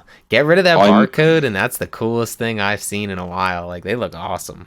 I'm only gonna read stuff because no other DC stuff's being published that month. Yeah, that's what's happening. Taking It's like from their main line. That's like their. Well, so okay, maybe that's all right. About that whenever you guys let me do the news about that, but there is. Oh yeah, I was actually gonna say to be honest with you, go ahead. It's a good segment into it if you'd like to. So sure, go for it. Yeah. Jumping right into it. This is the story of a girl. I'm Tyler. I'm journalism, so this is a thing that I like to do. Generations and Shattered are apparently set to be two separate stories as the Generations Future State event is coming up more and more closer. The series is set to be released in January with apparently some but little connection between the two. Now, apparently, Dan Jurgens has announced that the Future State storyline that's going on is going to be separate from Generations Shattered. The Generations Shattered one-shot that's going to be come out is going to be on January 5th. Future State is going to be its own kind of short, limited series that has very little connection to what's going on. But Generations itself is going to be separate from that. So Generations and Shattered is going to be over here. Future State is going to be over there. Kind of some loose tie-ins together, but Dan Jurgens has said that he does want them to specifically be separated. So if you're a little confused, if you're thinking that like Generations Future State number 1, that was I think announced on in September, is separate from Shattered number 1. They're not. They're pretty much going to be one and the same. The one shot was just renamed from Future State number 1 to Shattered number 1. And the storyline that happened in issue 1027 of Detective Comics, the anniversary issue, there apparently was a printer's error in that, and that's the reason why when we look inside of it, it says continued in Generations Future State number 1, which is a very confusing thing and a long-winded way of saying this is going to be a very interesting but convoluted event that's going to be going on in DC yet again. Well, congratulations, DC. I am now out of this one already before it even started. Now, that being said, there are some really cool announcements being done. For example, coming up in December, as was posted in the group, the end of the universe DC storylines coming out. Mark Waid is finally coming back into DC. It is back. It's amazing. He's going to be doing a Superman Man of Tomorrow story with Francis Manapul, who will be doing art on the balancing of pencils, inks, and colors, as far as I am aware of. So it's going to look incredible. I'm very looking forward to it. Obviously, I'm a huge Francis Manapul fan and Mark Waid fan. Yeah. So it's going to be very cool to see. Going on into Marvel news and Disney Plus in specific, I don't know if you guys are aware of this, but there's actually been some controversy there as well. Are you guys familiar with what's been going on with Tatiana Maslany? Nope. Name sounds familiar, but I can't peg it. They kind of jumped the gun and said she was going to be She-Hulk, but she's going to end up being a different character. Actually, so apparently what happened around 23 days ago is that the casting announcements for both She-Hulk and Moon Knight have been retracted by both actors who have been announced to play them. Tatiana Maslany has said in response to rumors that actually isn't a real thing, and when was pressed for more information, she claims that all she had done was audition for the role and that the information got out of hand. Now, she has been reported as being very openly available when it comes to auditions, and it's something that she likes to throw herself against the wall and see what sticks. She is set to play a character on CBS, so that may have been something that got out of hand as far as information. Oscar Isaac, who has been tapped to play Moon Knight, apparently has not been confirmed. Tapped apparently means that is something that they're looking into, something that the studios would like to happen, but it's a matter of negotiations at that point. So like, just really quick, so kind of one of those things, either he's the last choice or he's neck and neck with like one or potentially two other actors for that role, but he's the clear choice. it does seem that when they use the word tapped by studios, what they're preferring to say is that as they're in with negotiations and they throw the name out there, the response with the public does determine how they're going to move forward with the casting. Personally, I'm a really big fan of Oscar Isaac. I think he's much more talented than people give him credit for. Definitely. And he got the I shit. thought everyone thought he was talented. Absolutely. Have you guys seen Ex Machina? Oh my god. Such a good story. That was great. It's one of the only stories that I've actually watched that made me like with my own head. It's such a mind fuck of a story. I absolutely recommend it with people. Going into James Tynion IV, who's current writer of the DC flagship title Batman, he is said to be excited to bring in Cullen and Harper Row into the storylines. Both characters first appeared in issue 7 of Batman during Scott Snyder's run, where Harper became Batman's... Harper Row actually appeared in issue 1. I'm sorry? Harper actually appeared in issue 1, although she was uncredited and wasn't named. I thought that was just a silhouette or something. We see someone at a party who is her, and the panel focuses on her, and then in issue 7 we see her sneak into that party in a flashback wearing an outfit. I hate when they're like, I hate when people do that. Just give me the real full credit for when they appear, man. I hate that. It's for the speculators. So James Tynion has said that he has used the characters previously in his run with Detective Comics, where Sean has noted that they did appear briefly. But this will be... I think it was only Harper that appeared in Detective, and it was literally only one issue as like a minor character. I don't know about you guys. I was very upset to find that Scott Snyder stopped using that character because I was very pumped for Bluebird. She's an interesting character, very smart, and they just stopped using her. And I don't really understand why that happened. Now, Scott Snyder moved on and then created Duke, which I think is also still an interesting character to a degree. But I still she is in issue 1. That's her? Yeah. So then give me a second to find issue 7 where we see her again. She doesn't have blue hair. I will be getting the Captain America. She was wearing a wig #1 or something. Give me a second. In an interview with Bleeding wait. Cool, he was quoted as saying, "The other thing I let slip on one of these interviews is that I'm going to be bringing back Harper Row Bluebird in a project I can't talk about directly yet. She and her brother Cullen serve as a perfect mirror to the sort of work I'm looking to do. Joker War is designed to change Gotham City, and I need more characters in hand that serve as the voice of the man on the streets. Another character I'm excited to be giving play is Leslie Tompkins. Does anybody know who Leslie Tompkins is? Yes. I've heard that name. Okay. Interesting. Who can tell me who Leslie Tompkins is? No, she is I've a heard the name. therapist / doctor. It sort of changes every interpretation. Who runs a clinic on Crime Alley. And she is very close with Bruce. I was thinking of Kelly Thompson. I'm sorry, a writer. My bad. Not that person. That's right. She played a big role in Gotham, the TV series. Yeah, she was played by Marina Bakarin. Okay. Now, personally, I mean, obviously, I think that Sean and I are in agreement that James Tynion's doing an amazing job on Batman. I'm fucking pumped for him to do Bluebird. Yeah. Yeah, I'm excited for anyone to do anything with Bluebird. Yes, because no one's done anything. I say kill them all, destroy Batman mentally, kill them all, destroy Batman mentally, put him back into the abyss, and let him go crazy. That's what I say. I feel like your favorite Batman story is Nightfall, my guy. Dude, it's definitely just the most any mentally disabled Bruce Wayne, like from his like psychosis, is my type of Bruce Wayne. I don't know, there's a conflict within him and he's just fighting it, That's why I love that shit. So you like the Long Halloween? Yeah, I like the Long Halloween, sure. Yeah. That makes sense. Definitely, yeah. That's a hard read though, kinda, it's still a good story, hard read though. Like I mean just like, it's just the way it's like written, but still a good story. It kind of drags a little bit, kind of drags. But good. You know what though? I may be thinking of. I think maybe it doesn't drag. Is there a Long Halloween a story and then a bunch of tie-ins? Probably. I mean, yeah. Okay. From like the there's no tie-ins. Okay. If it was one of them ones with tie-ins, man, they fucking drag, man. Maybe it didn't drag as much as I thought. No, it's a 12-issue. Yeah, it was just limited 12. series. Yeah, that's what and I thought. Then it got a sequel, Dark Victory. Maybe I read that as well. That wasn't it. It's not as good, but it was still pretty good. It was still Long Halloweens with when Scarecrow comes romping and stomping on the horse, right? there like a big panel on that? No. Damn. I What the don't fuck is that from? don't think so. I could have swore he comes riding through the fucking hood on a fucking horse, like crazy. I think I know what you're talking about, but I don't think that was The Long Halloween. But I haven't read. I have not read The Long Halloween, so don't quote me. But cool. Oh, okay. Actually, might have been on a horse. Yeah, I thought it was. It's like a big scene. It's like that's why the.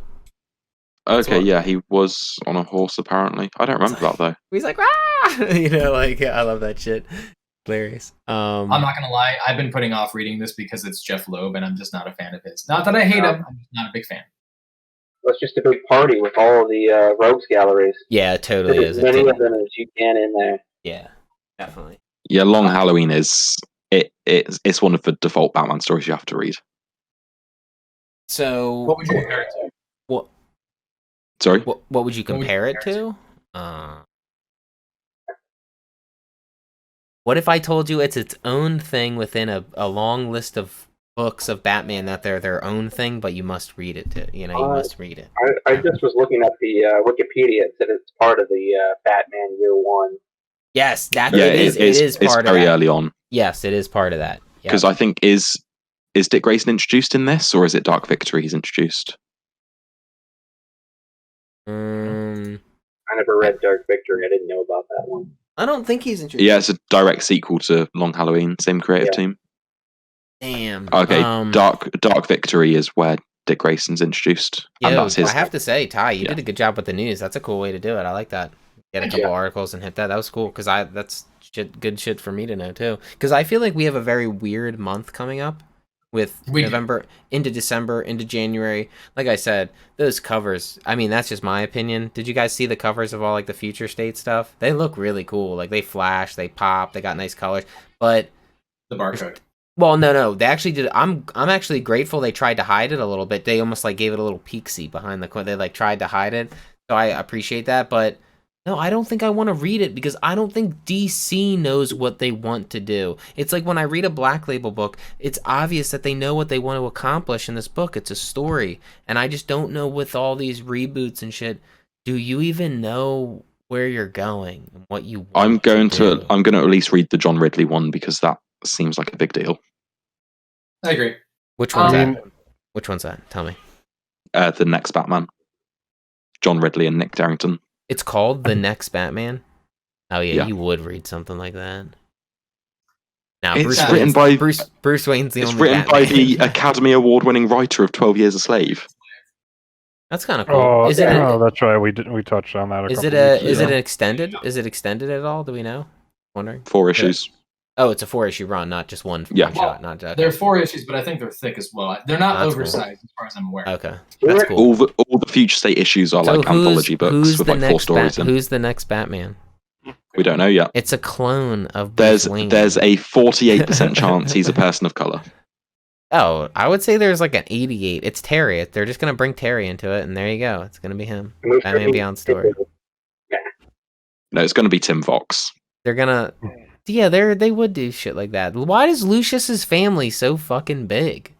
Like, how big is... It's a clone of a clone who's a clone. So who's Batman? He's the clone. I'm lost. Clones. Nah, it's cool. I get it. I just want them to settle. I want them to ground out, like the way they just grounded out Batman. They had kind of like a pretty crazy fucking story. And now he's pretty grounded again. Like, he's going to be on the base level. He's going to be living in the city. I just... do their crazy shit, whatever they need to do to get everybody back on the ground and start running a story. You know what I mean? Yeah. That's what I'm looking for. At the end of the day... The next person who should take over the Batman mantle should be Batgirl. Oh, I'm down. I would totally... I think, yes. I thought she was paralyzed, so I'm very surprised she's not. So I didn't know that she got unparalyzed at some point. She put her implant back in. I picked up... She's been unparalyzed for 9 years. Yeah, I never knew that. I just thought ever since that story, like, that's her story. You know, now, New 52 came in and they were like, "Oh, she's our star." Yeah. Oh shit! Damn. They're like, let's put her with the other Batgirls. She's back. Yeah, I like her as Oracle and Batgirl. Both are That's good why roles. I think she should be a good Maybe she gets to be more of a detective. Yeah. Oh yeah, I would, and I'll be the first to say I'll take any detective stories you want to throw at me rather than. Even though I like the break your bone shit, but detective work's awesome because it gets dark. story. bring the Oracle along with her. I mean, that would make her a pretty good detective. Oh, totally. Yeah, so that's cool. I did read Hellblazer #2 just to put it out there. It's good. Yeah, that was sick. It's good. The story's moving along. Oh man, I requested that too, and they didn't give it. Damn. I think it's a little. I think it's a little. I think it's good. I just think that like maybe the whole story as a whole, I don't like. It's really, when you break it down, it's really about like a demon in a child's body who's salty as fuck, and like I don't know, Lucifer is very like it's good. I like it. I think it's a good story. I just don't think it would have been once again, until he exorcises this demon, it's not my I want to just see him. It's just the kid's flying away. I like it's good. It's just, and you know what? He had I don't know why I'm so like picky about it. I just don't know what I'm looking for in Constantine. You know? Can I just say, there's Echo. Can I just say, I love the scene where the kid's like, "Oh, I'm only a 10-year-old. You're not going to hit me," and Constantine just flicks his cigarette at him and just kicks him straight in the balls. That was my shit. I love that scene. That was great. That was amazing. That was dope. It's just, it's a 3, right? It's just a 3-issue run. Yeah. Yeah. Let's just see where it ends, because I really just don't know. Question. Yeah. Yes. Does he sleep with Lucifer? Oh, Lucifer's tricking him. Yeah, it's like a mental game. It's like a there mind you go. game. Yeah. That's all I need to know to pick it up. I need to pick it up now. Yeah, it was like the issue starts like him in bed with Lucifer, and he's like, "Wait, did we?" And Lucifer's it's all good. we shared a bottle of like really expensive whiskey, and then Lucifer just like he just bursts out laughing and like snaps his fingers, and like everything just materializes away, and Constantine's just like unconscious on the floor, and Lucifer's just laughing. All of that is good. My thing is it what I want? I don't know. I don't think so. Like, it's all good. I really want to go back and read some classic Hellblazer. Yeah, that's kind of what I'm hoping. I just want to see him more like. It just seems like when he was written originally, like I don't know, like it was darker. I've heard very, very good things about Cy Spurrier's run that's about to end. That's cool. I've heard a lot of good stuff about that. A lot of good colors in this comic. I haven't read it, but I've heard good stuff on Reddit, and like people are campaigning to get it extended. Crave, did you decide not to read any more Spy Island, or after the one, or did you? What did you decide on? I just didn't get around to it. I'm just wondering. I ordered it on the 4th of October, I think, is when I put in my order for it. And yeah, dude, things are just fucked up. So I never got the second. I missed the cutoff date by like a day or two to get that. Fuck. Okay. So I just haven't been able to get my hands on #2, and they didn't add a copy for me for #3. So I'm going to get all of them eventually. The next one I'll be on. This one was this issue helped flesh out kind of like more of like, because like right now it's just so like, it's just like an Archer parody of like, you know, spy stuff, and then this one kind of laid out her backstory, so it was cool. It was cool. It's only a 4, so the next one should finish it up, but it's decent. I like it. I think it's funny. I think it's funny too because it kind of immerses you. Like, you'll be flipping through pages and you'll hit an advertisement, and like the ad it's not like an ad for DC shit. It's like an ad within the universe. It's like, come buy our clamshells and our crab feet or whatever. You know what I mean? You're like, what the hell? Just adding a little extra flavor to it. Yeah, it immerses you. So that was neat. Yeah. So we'll get Spy Island 4 and Hellblazer 3, and we can just do a retrospective of the whole, either exactly. series. Yeah, exactly. I did read Walking Dead Deluxe. I read it the deluxe this time, #2. I read it in color. What did you think of the colors? I liked it. I thought it was good. I thought it was fine. Yeah. I thought they were. I want to see it with the other guy's art is different. You know what I mean? Yeah. So Issue I think 7 when Charlie Adlard takes over. Yeah. So this was. I think color for this was fine. I think it did make it kind of like pretty good shading. Good shading in the color. You know, like that's where it shines. Yeah. I think. I like the story. I'm going to go on it. I love that he saw them at the end. I was like, oh, that's dope. He found them, because you weren't finding shit, buddy, unless he wrote them in right now, they were dead. Like they were all dead. Yeah. So that was sick. So it was a good issue, really solid issue, and I'll keep reading it for sure. Same. Walking Dead is great. Yeah, and I have to say, just from the show, my favorite character was Rick. I never read any of the story, but I always thought he seems like a pretty good actor because he's like Coral, like he just was really intense, man. Oh And yeah, like when Andrew Lincoln is really good. when you broke him, like in the show, I saw him break a couple times. So I was like, dude, Yeah. that was fucked up, man. Like I really liked where he went and like how he acted. He's a great actor, but just the writing was it just went downhill so quickly. And just seeing this Rick in here, I want to see this guy break. He seems kind of goofy. Like he almost seems like I can't. He's not understanding the severity of this fucking thing at all. Like this doesn't. Like just there is based a on his tonal dialogue. shift at some point. I'm waiting for that, so I'm very excited Yeah. for the tonal shift, 100%. So that's cool. So this is a good book, man. But I feel the same way. Look, this is number 2, and I'm getting sucked in more, dude. Wait, Kirkman did The Walking Dead, right? He's doing Firepower. I feel the same way. Like it's just really good. It just really like sucking And me running in. image. Yeah, he's doing great. So that was another one.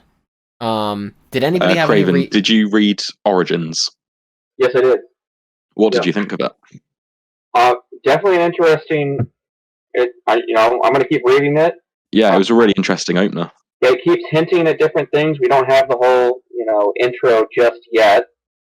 Yeah, There's a lot there. yeah. There's a lot of ambiguity, and it was a very That's interesting the right issue. word. The art was great. Yeah, I definitely want to know more. Yeah, I love the artwork. I'm not sure if I've seen Rebecca in something else, but the art it's very familiar. Yeah, I don't think I've seen That's this the art one before. with an old man on the cover, right? In some kind of Rafiki gear, isn't he? Like Yeah. yeah, that's cool. There's nature is turned against humans, and you're trying to survive, but it's some sort of nature, maybe computer cybernetic thing. Yeah, I think the official description is like a computer virus took over the world that was created by this main character. Yeah, and so he's got to, I assume it's the dude, and he's going to have to. He gets cloned somehow, so he grows up from a baby again, but he's got his memories stored somewhere, so now he's got to face off against, who he was. Yeah, the guy who created the virus gets cloned and raised again, but sort of raised the right way he's like, you need to save the world. And then he's going to have his past memories uploaded to him so he knows how to defeat the virus kind of thing. Do you think he's also going to remember that he's the one who created it? Definitely. He's got to, yeah. Yeah, that's going to fuck him up. Yeah, that's cool. But yeah, this was a great first issue. Really intriguing, did a lot of world building, set up a lot of interesting stuff. It's fairly chill as well, except for, 1 or 2 pages. Just people talking and, kind of walking around. Yeah. Is it an it reminds me a little bit of ongoing? it reminds me a little of Last of Us. Ongoing or a mini? I believe it's 6 issues. Okay. Yeah. Cool. It's definitely, what's that word? Dialogue driven. Yeah. Narrative. Does anybody have any other things that they want to bring up on their comics this week? Before I think I have one last thing maybe before we get out of here. Anything crazy? What did you say, Craven? Sorry. No, I said sweet. We can wrap up, and this might be a record. This would be a record. We're doing it. I briefly want to go over Young Justice with Ty. Yeah, that's what I'm saying. Then I've got another series to discuss as well that I read this week. For sure, hit it up. I don't know what the point of this series was. I knew you were gonna say that. Introduce the men and the women involved. Yeah, Young Justice, issue 20, Bendis, Walker, Godlewski. That's all they're getting. Scott Godlewski took over this one. Tim's is no longer on it. For now, but Tim's has been. Godlewski's no longer on it either. Well, okay. Neither are Bendis or Walker. I don't really I get it. I feel like they're setting up a series of Wonder Comics, and that's fine. But I feel like this is the same thing that they did with the Young Animal imprint. It was short-lived. It didn't go away. It came back. I feel like that same thing's going to happen with this. They've still got Amethyst being published, but they don't have anything new lined up, I don't think. Or no, they do have something lined up. They got a Ginny Hex book, haven't they? Yes, but the thing is, I just saw that. That's pretty. Wait, so I'm sorry, real quick. Is that like part of the Hex family or something? Yeah, she's That's so cool. I just Jonah saw that, Hex but is it like was great printed on granddaughter. it was printed on Wonder Comics. It said, is Yeah. that a part of DC or? Yeah, it's like a Okay. little imprint Bendis is curating at DC. Yeah, that was So cool. I it- saw that. Young Justice is part of that. Young Justice,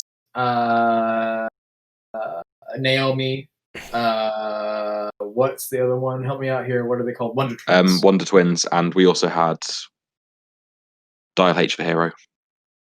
That's what it was. So basically, it's the teen imprint of like different teen characters. But funny enough, Teen Titans isn't on the list for some reason. Kind of a weird miss there. But Yeah. I mean, Are they too popular for that label, you think? I don't know. I'm just I mean, wondering. they're canceling the series. I mean, they said that they're going to end it recently, and that they're going to like do a new Teen Titans series starting middle of next year maybe. But the thing is like everything after Future State is going to be the setup for the new stuff. So I don't know what that's going to be. I don't know. I agree with you. I feel like there was a point to this at the beginning, but now I'm finished with it, and I guess I just don't really know. It felt like filler. All of it was just filler. Yeah, I bought 20 issues of filler material that I felt like was going to go somewhere, and then it didn't. Yeah, and like the first few issues started off really strong. Yeah, Like that first arc was good, where they went to Gemworld and you had all the flashbacks to how the characters got here, and I really enjoyed it. And then they did that weird multiverse arc, and I was like, okay, this feels like filler, but I assume they're going to do something next arc. It's just killing a bit of time. yeah. And then it just didn't recover from that and just kept killing time until it ended. I can tell, like I've said this before, Bendis is putting a lot more of his focus into Legion right now, and I mean you can see that even with the Future State stuff, what they have with Legion. Yeah. So I'm excited to see whatever he does with that. At this point, he's hopping off Superman, he's hopping off this, so you know that he's got 5 more books lined up. Yeah, and that's the problem. Like, I want him to write 2 books so he can focus on them. He can spend his time. He can really perfect them, because otherwise we're going to get another Young Justice, and it's going to fall apart again.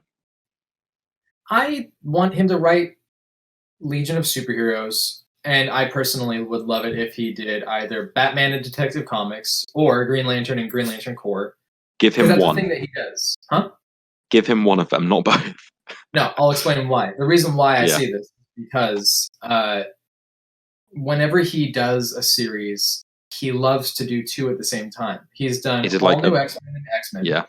He did Avengers and New Avengers, New Avengers and Mighty Avengers. He's done Action Comics and then Superman. So he likes to have those two series tied in, so he can have that for sure. I don't mind that. I like when he does that. I think that's Action Comics and started out strong. My problem with that is though, is if you don't like what he's doing with the book, you don't have anything to fall back on. Like, if I want to read Superman, I've got to read Bendis, because I can't say he was just writing one of them. I could read the other one, and it's fine.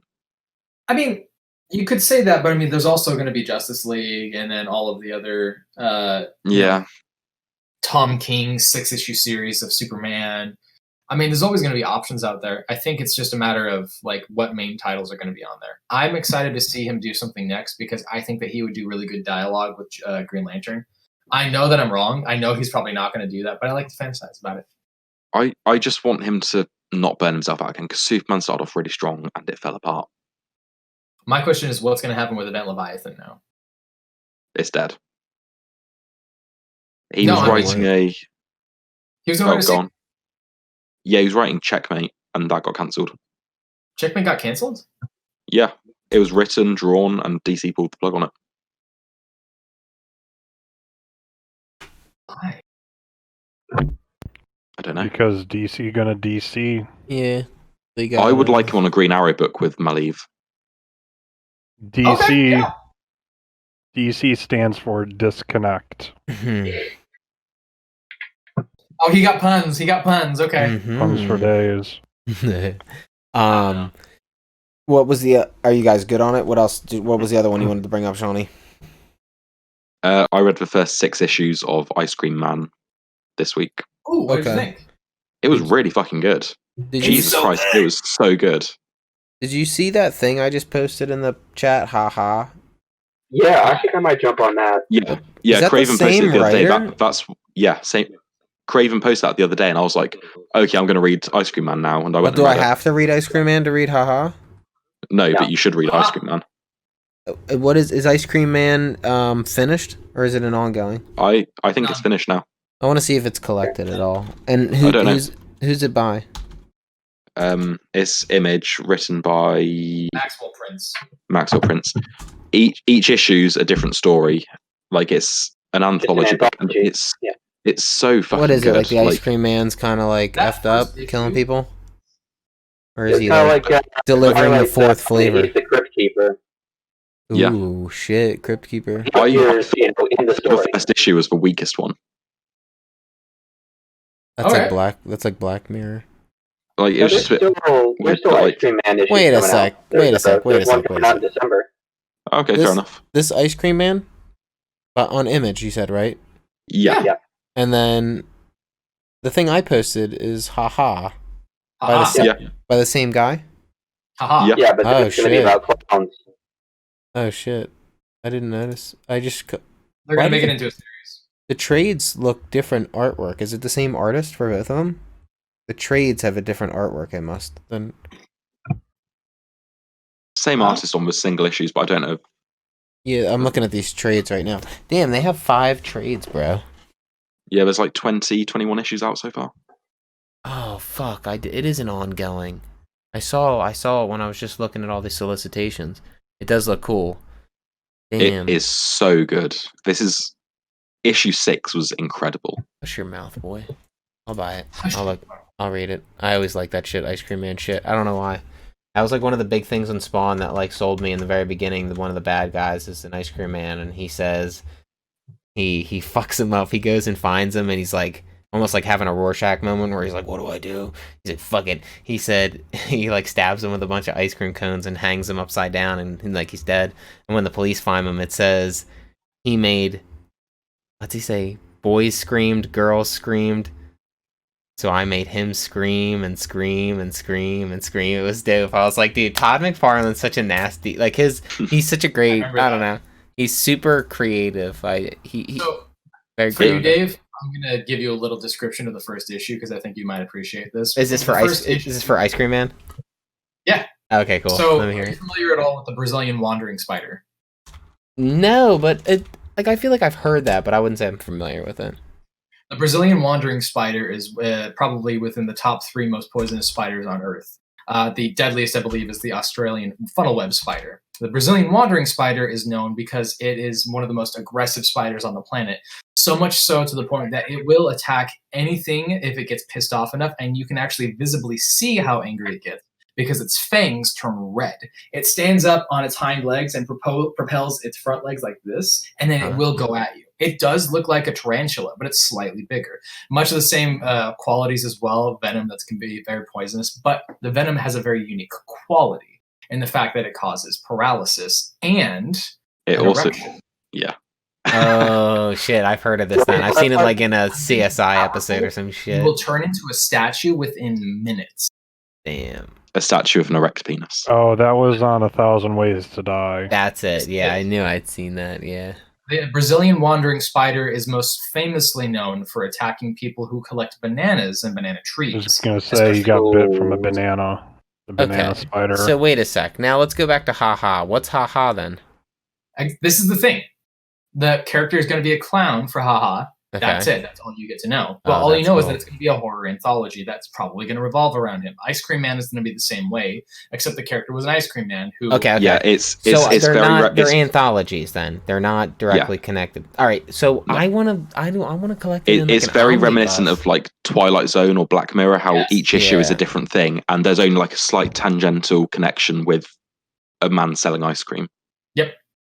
And Alright, I'm I'm just going to gonna add mention what I thought was the best issue of the series so far, which was issue 6, which this guy goes up to an ice cream man and he gets 3 scoops on one cone. And then he's walking home and he comes to a crossroad. And so he can go left, straight on, or right. And it explores him going like all 3 ways. And the art changes. It's like each page 3 panels of what would happen if he went left or straight on or right.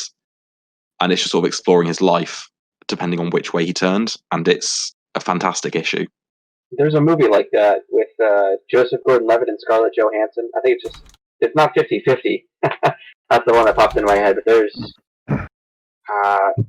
Let me look it up. But it's basically like it explores, if you chose two different paths on the same day. Yeah. Oh, that's cool. Like congruent parallel choices. Like Yeah. that's trippy. Yeah, one's like, I won't sort of spoil it, but like one's he falls in love, and like another one goes like really dark. Yeah. Yeah, that's what they did in the movie. Like, one, they get involved in, like, they get chased by some people in the city because they, picked up the wrong phone, answered the wrong phone or something. Yeah. And they go to, like, a family event and deal with their own issues. I don't know what the name of the movie is. I'm not seeing it. Let's have a look. Cool. So was that it, Shawnee? You just Ice Cream Man shit?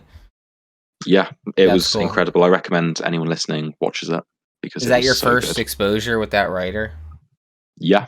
Yeah, cool. That's good. Like, That's always. I that's heard about Haha, and I was like, okay, I'll go check out Ice Cream Man, and it blew me away. And It's I'm gonna, surprising. Yeah, that's dope. I'm excited. I like anthologies. I'm probably gonna finish it this week because it's so good, so easy to read. Yeah, that's Absolutely. fucking sick. Yeah.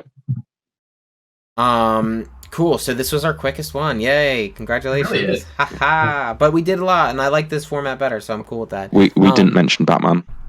Oh yeah, and We you're more talked. than welcome. You're more than welcome if you'd like to. What was 102, right? Yeah, 102. We get introduced to Ghost Hunter. Yeah, this guy's cool. So this was where I got my title of the week, Break Every Bone in Your Body. It's cool. So it seems like this character is somebody from Bruce Wayne's past who knew him as Bruce Wayne, as somebody seeking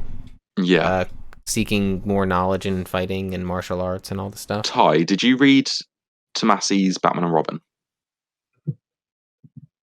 I read the first couple of issues and then fell off. Why?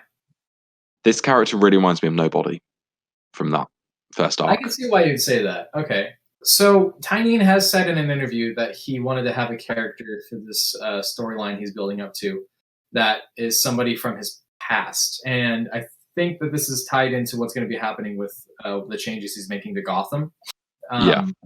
I'm excited to see this. I feel I didn't dislike it, but I was sort of like, this character is very familiar. I Sure. love that the bat just stepped in at the very end and saved the kid. It's just, you know what I mean? That was Question. cool. Do we know what's going on? Do you remember the thing that he mentioned to Grifter in the previous issue? I do not. He mentioned something about a program. He said something to Grifter. He's like, I know what this is. You need to tell your boss that I know about it. This is my thing. Do you think that's tied into Ghostmaker anyway? I guess it could do, because I know... There's no way that was the back. only... Yeah, there's just no way that was the Grifter's only moment in this. Like, so that would just be so weird to just include him for this one, like, scene, like that he's Lucius's bodyguard, right? That's who it was. And that's it. And I'm like, that's just weird. That's a weird... I mean, I'm cool with it. I like the Grifter.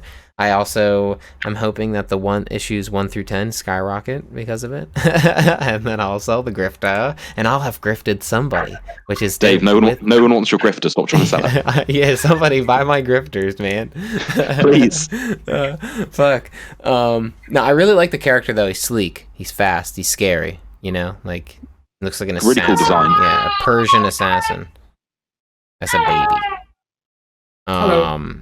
I thought it was dope. I'm excited to see them duke it out hardcore, almost like he duked it out with Deathstroke. I really like that when he duked it out with Deathstroke a while back. That was sick. I'm excited for this. And then he was like falling out of the sky, and Deathstroke's like, "We both know you're gonna save me. You might as well just do it already."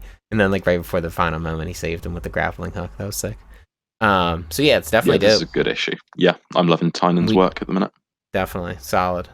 Not Jimenez anymore though. So he's working on the next arc. Oh, or he's. Okay. I watched a interview of Tynan. He said Jimenez is already hard at work for 2021's big Batman story. Very nice. Hell yeah, brother. Let's see. I wanted to just see what we're reading next week, so we all know. I think I sent it to the chat, didn't I? Yeah. Oh yeah. I got to sign off here, guys. So. Nice, yeah, because we're gonna get going anyway I'm pretty shortly. Fine, but I got to sign off. Yep, way to go, Crave. Okay. You did it. Yeah, hell yeah. All right, see you guys. See ya. See you later. Bye. Yeah. All right, that actually gives me an opportunity real quick to do a quick swap of our video cameras. Yeah. I fucking did it. That's all right. You'll see it on the YouTube video.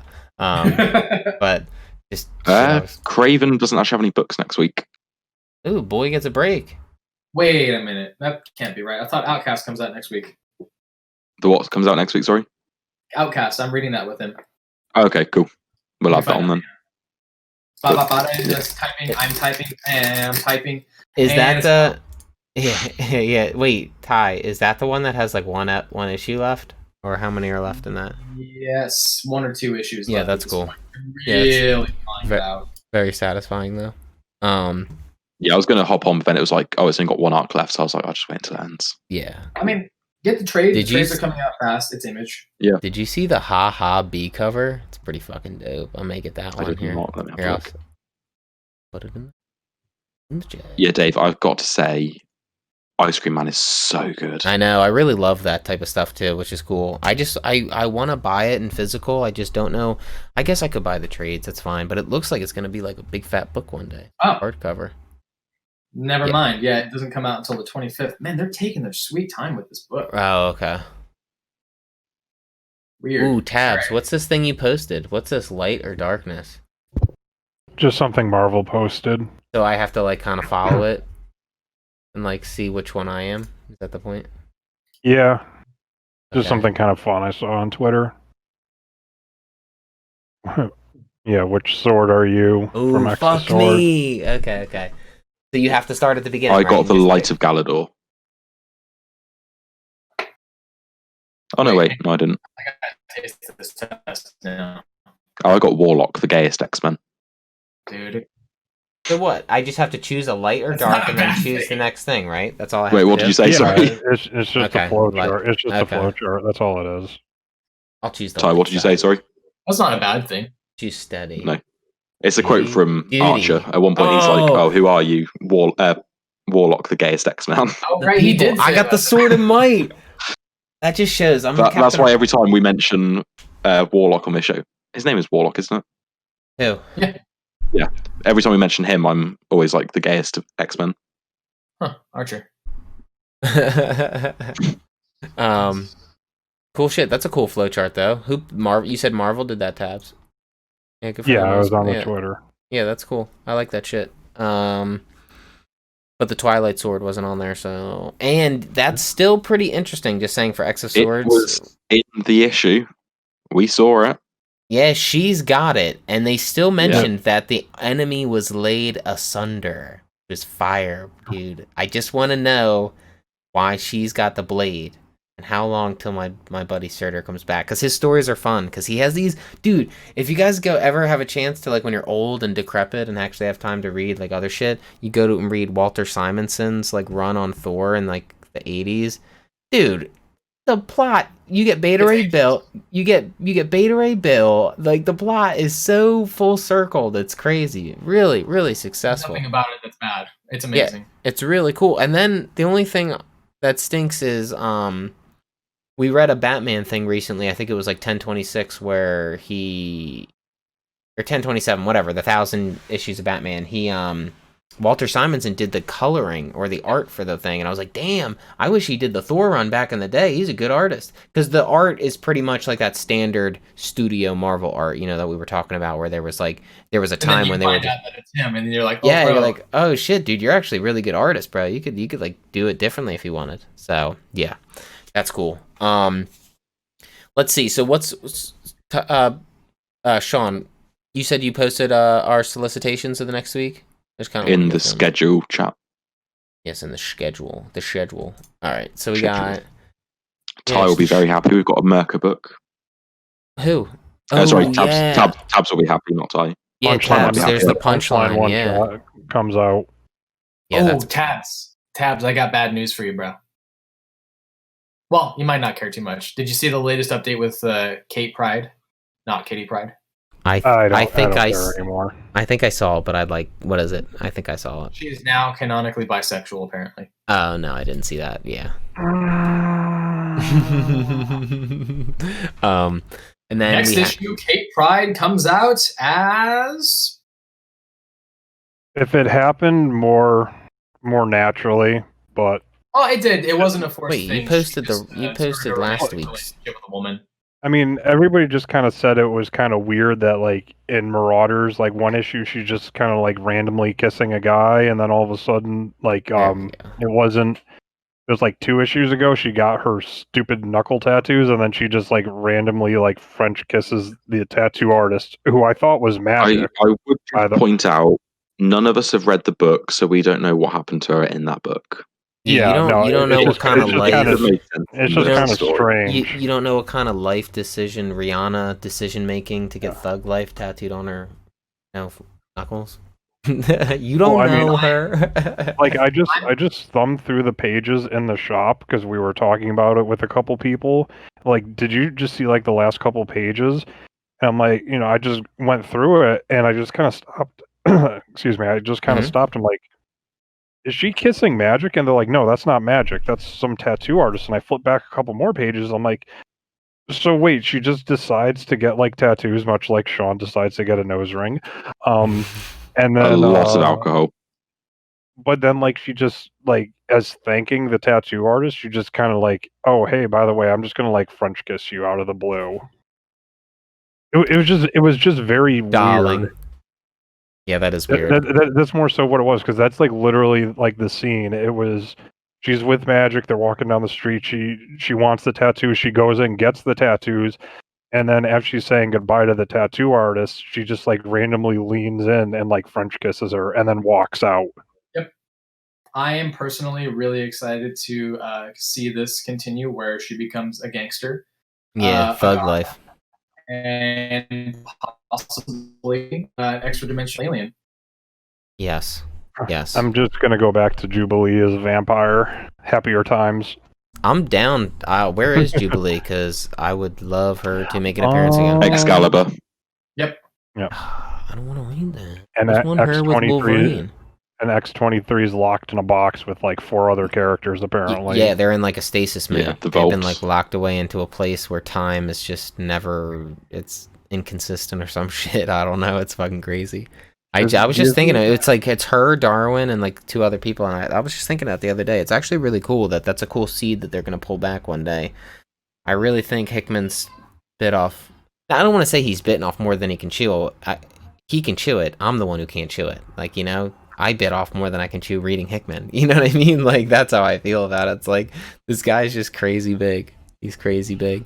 I wanted to go into some solicitations, though, for next week, because we have X of Swords. We have 3 of them. Marauders 15, Excalibur 14, Wolverine 7. So that's kind of cool. Kind of getting more into the story. We have that Punchline one-shot, which is cool. Did Merca do the cover tabs? She's doing everything. She's doing the...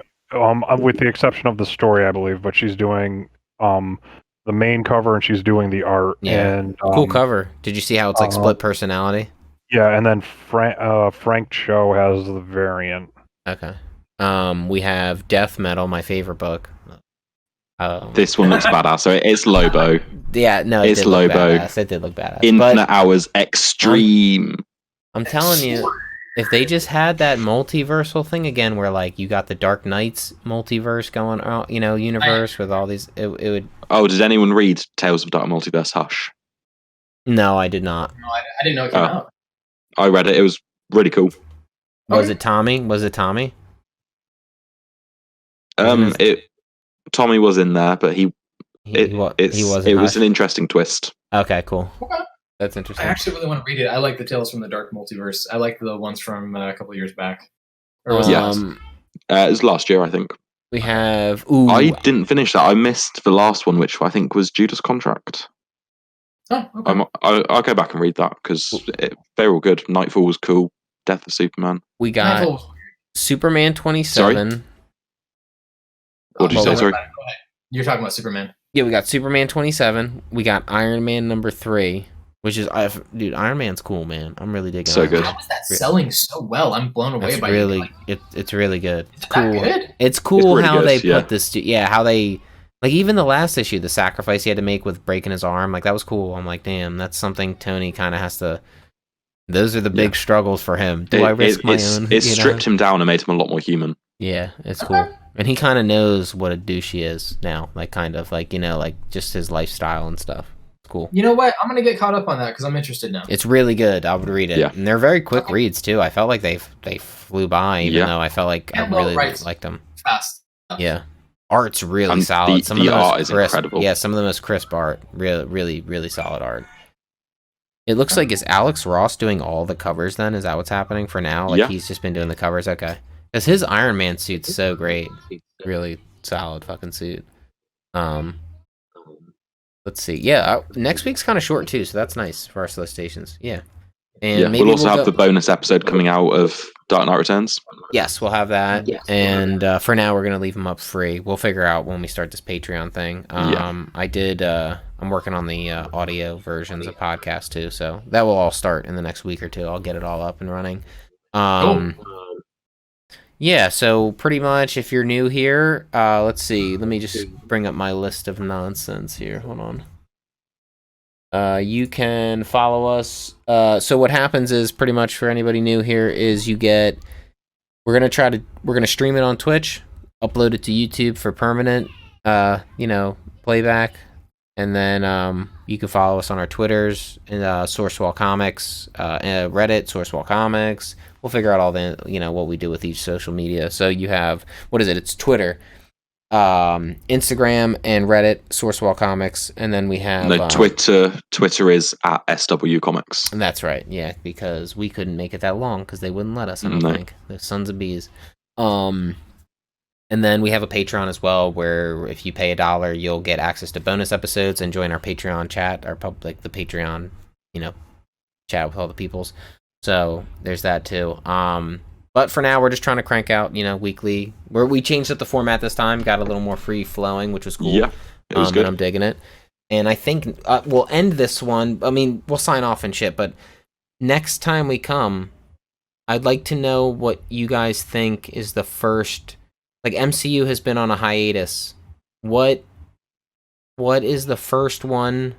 Are you giving us homework? Yeah, kind of. I just want you to think about this because it's like with Black Widow coming out, the reason they're doing this movie is definitely to help add some things into not only her story or whatever, but to flesh out maybe the future shit that's coming in, like all this other shit. What do you think's happening? Any open-ended, don't really care. I don't care which one you tackle. If you want to do WandaVision, if that's what you want to talk about, you want to talk about the Falcon and the Winter Soldier, you want to talk about what Black Widow is going to bring, just think of some shit that you think your predictions of where they're going. That's kind of what I'm going to bring next time. Cool. I have some cool ideas. I think it's pretty trippy. That they have quite the opportunity, Marvel, right now, to do something. They did something fantastic. They have a chance to do it again. Like, you know what I mean? Look, here's the thing. If they don't do anything with the Multiverse of Madness that does not introduce Fantastic Four, the X-Men into the universe, I don't want it. Can I say one thing about before we'll leave it for future conversations? But my only thing is, what if they don't need the multiverse for mutants to appear? What if that the Infinity Stones being snapped on planet Earth was enough to cause the Terrigen Mist effect, and it activated all the X genes in everybody's bodies? But then we don't have Wolverine being around for 200 years. And that's true. And that's Magneto being World War II. Yeah, and I don't think they're going to be able to use Magneto either. I don't think they're going to be able to do it. I think they're going to have to change it. Not to be like, this is just a light prediction, but if you were to change it, we don't have the Holocaust survivors are too old now. It doesn't work. It's getting too old. I think he could have been. If you did the multiverse of madness, then you could introduce the X-Men for sure, and a different time stream too. Like he could be from the Holocaust, but be way younger because like you grabbed him from the '60s of a different universe and brought him into your time period. There's something that has been said in the comics has been that because of Magneto's mutant ability, it has made him live a little bit longer than usual. It's not like Yeah, he's that's like an interesting. immortal. That's cool. So I'm mean- excited for all that shit. You're not wrong in saying that a lot of the Holocaust survivors are dying off right now, but I mean, They're old. is there still a possibility of him being like 6, 7 and living through I the got- Holocaust? I get a tattoo every birthday. I got the like numbers from the movie on my arm in the same spot. Like when Magneto in like the X3, he's just like the one chick in the movie. She's like, "Where's your mark?" And he's just like, Yeah, "I have yeah. been marked once, my dear." And he's like, "Never again." He's like, "This is the tattoo he got." I always I've grown quite fond of Magneto. He's quite a great character. He's a great character. Yeah. I feel like it would be a miss to his character. I hope they use Fassbender. I mean, like, I know that's treading weird water, but I think Fassbender I was. don't think he will. He was great, but they Yeah, won't. yeah, no, and I don't think he will either. I don't think he will. I'm just saying he was an amazing Magneto, and I really think Fox doesn't even give you what he has to offer. Is what I'm saying. Like he's such a really really well trained actor, and just like Fox just He is great. Fox just does. They did their movies. Some have some of the most amazing scenes in it. Some have great scenes, but they're by far they're not these. Fox's movies don't stand up to Marvel's like MCU quality at all. Neither does Sony's fucking Marvel movies. Their movies are trash, man. Even though like they're good. I didn't even bother with Venom. Yeah, I never watched it. Dude. I heard it was an alright action Just film. watch. No. When I just rewatched The Amazing Spider-Man #2 with Jamie Foxx, and I couldn't even get through it just because of the film style. Like, dude, when you watch it, it's Venom's filmed the exact same way, where you're just like, this is like cheese. This is like some high schooler trying to get a like. What are these shots? There was no innovation. It was just like Sure. I don't know. I felt bad because like I think Tom Hardy can do a great job. I think Venom can be a great character. I just don't think it was. Yeah. Poor. I agree. Poor. But do you guys want to sign off? Everybody cool? Sure. Dude, we did it in 2.5 hours. That's solid. That's dope. Just want to say that. It's awesome.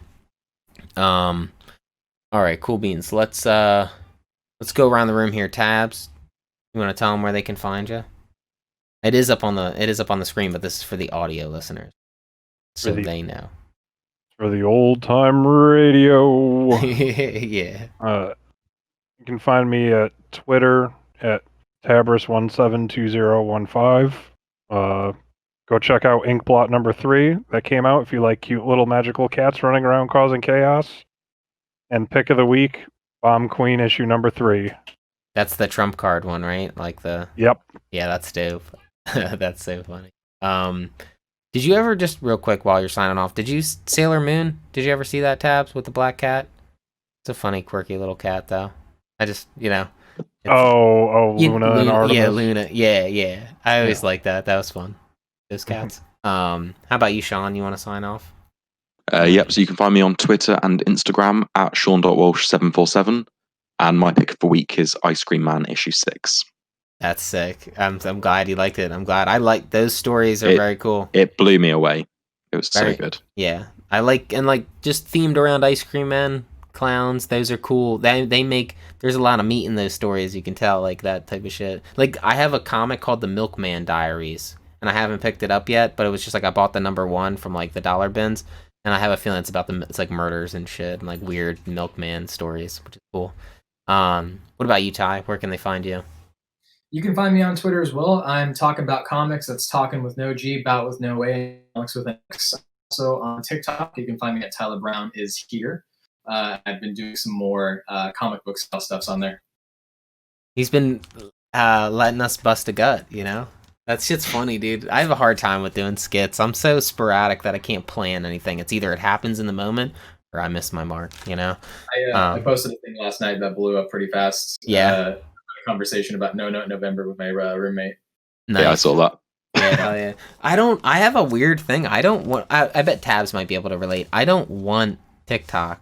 Like, I don't want the app. I'll go through it through the web browser. You know, like, I don't want the app for some reason. I don't know why. Chinese, it's really functional. It's honestly the best me. algorithm I've ever seen. Ty, fuck you for making me download it again. Yeah, I didn't. I was clean. I deleted it. I've been clean for months, and then I was like, "Oh, I'll check out his TikTok." And then like now I'm just on there for like an hour. Yeah. Straight in the arm. All right, and then you can find me, Flea's Fist, at Instagram and Twitch. I just post like photos of comics that I like. But I just wanted to point out because I didn't bring it up. People who like Norse mythology, you should read this. It's very fun. It was a good issue. It tells a good, I told you, it really wraps around in this issue where you're like, and you have to remember, these are the actual like stories of the gods. Like, if I read these stories like I did today, I would not respect these people at all. Not a single one of those people in the room. These are the weirdest. That's what's crazy about Norse of all of them is like it's almost like a joke. Every story has some weird like Schfligelhorn or Glubelskeen, and you're like, what the hell? Or he's like, I get to take your head now. It's cool. So if you like Norse mythology, you'll love that shit. So pretty dope. I personally think that crossover was my personal choice this week. I can't get over it. I'm really excited. It was so good. Yeah, that and Ice Cream Man #6 were like it's just a fraction apart because they both blew me away. We've probably already said it. Did we say it's a 3 or it's an ongoing? It's 3. I think it's this crossover. I think it's 6. Oh, it's a 6. Okay, I wasn't sure. Okay, cool. Man, that's nuts. That's at least he gets to finish it though. 1 through 6, end it. Good, you know. All right, cool beans. All right, we're gonna sign. Let me see what time we got. Oh, 2:30 on the dot. Let's sign off, boys. Everybody say goodbye. Give a big old wave. Bye now. Catch y'all later. I stand with Johnny Depp.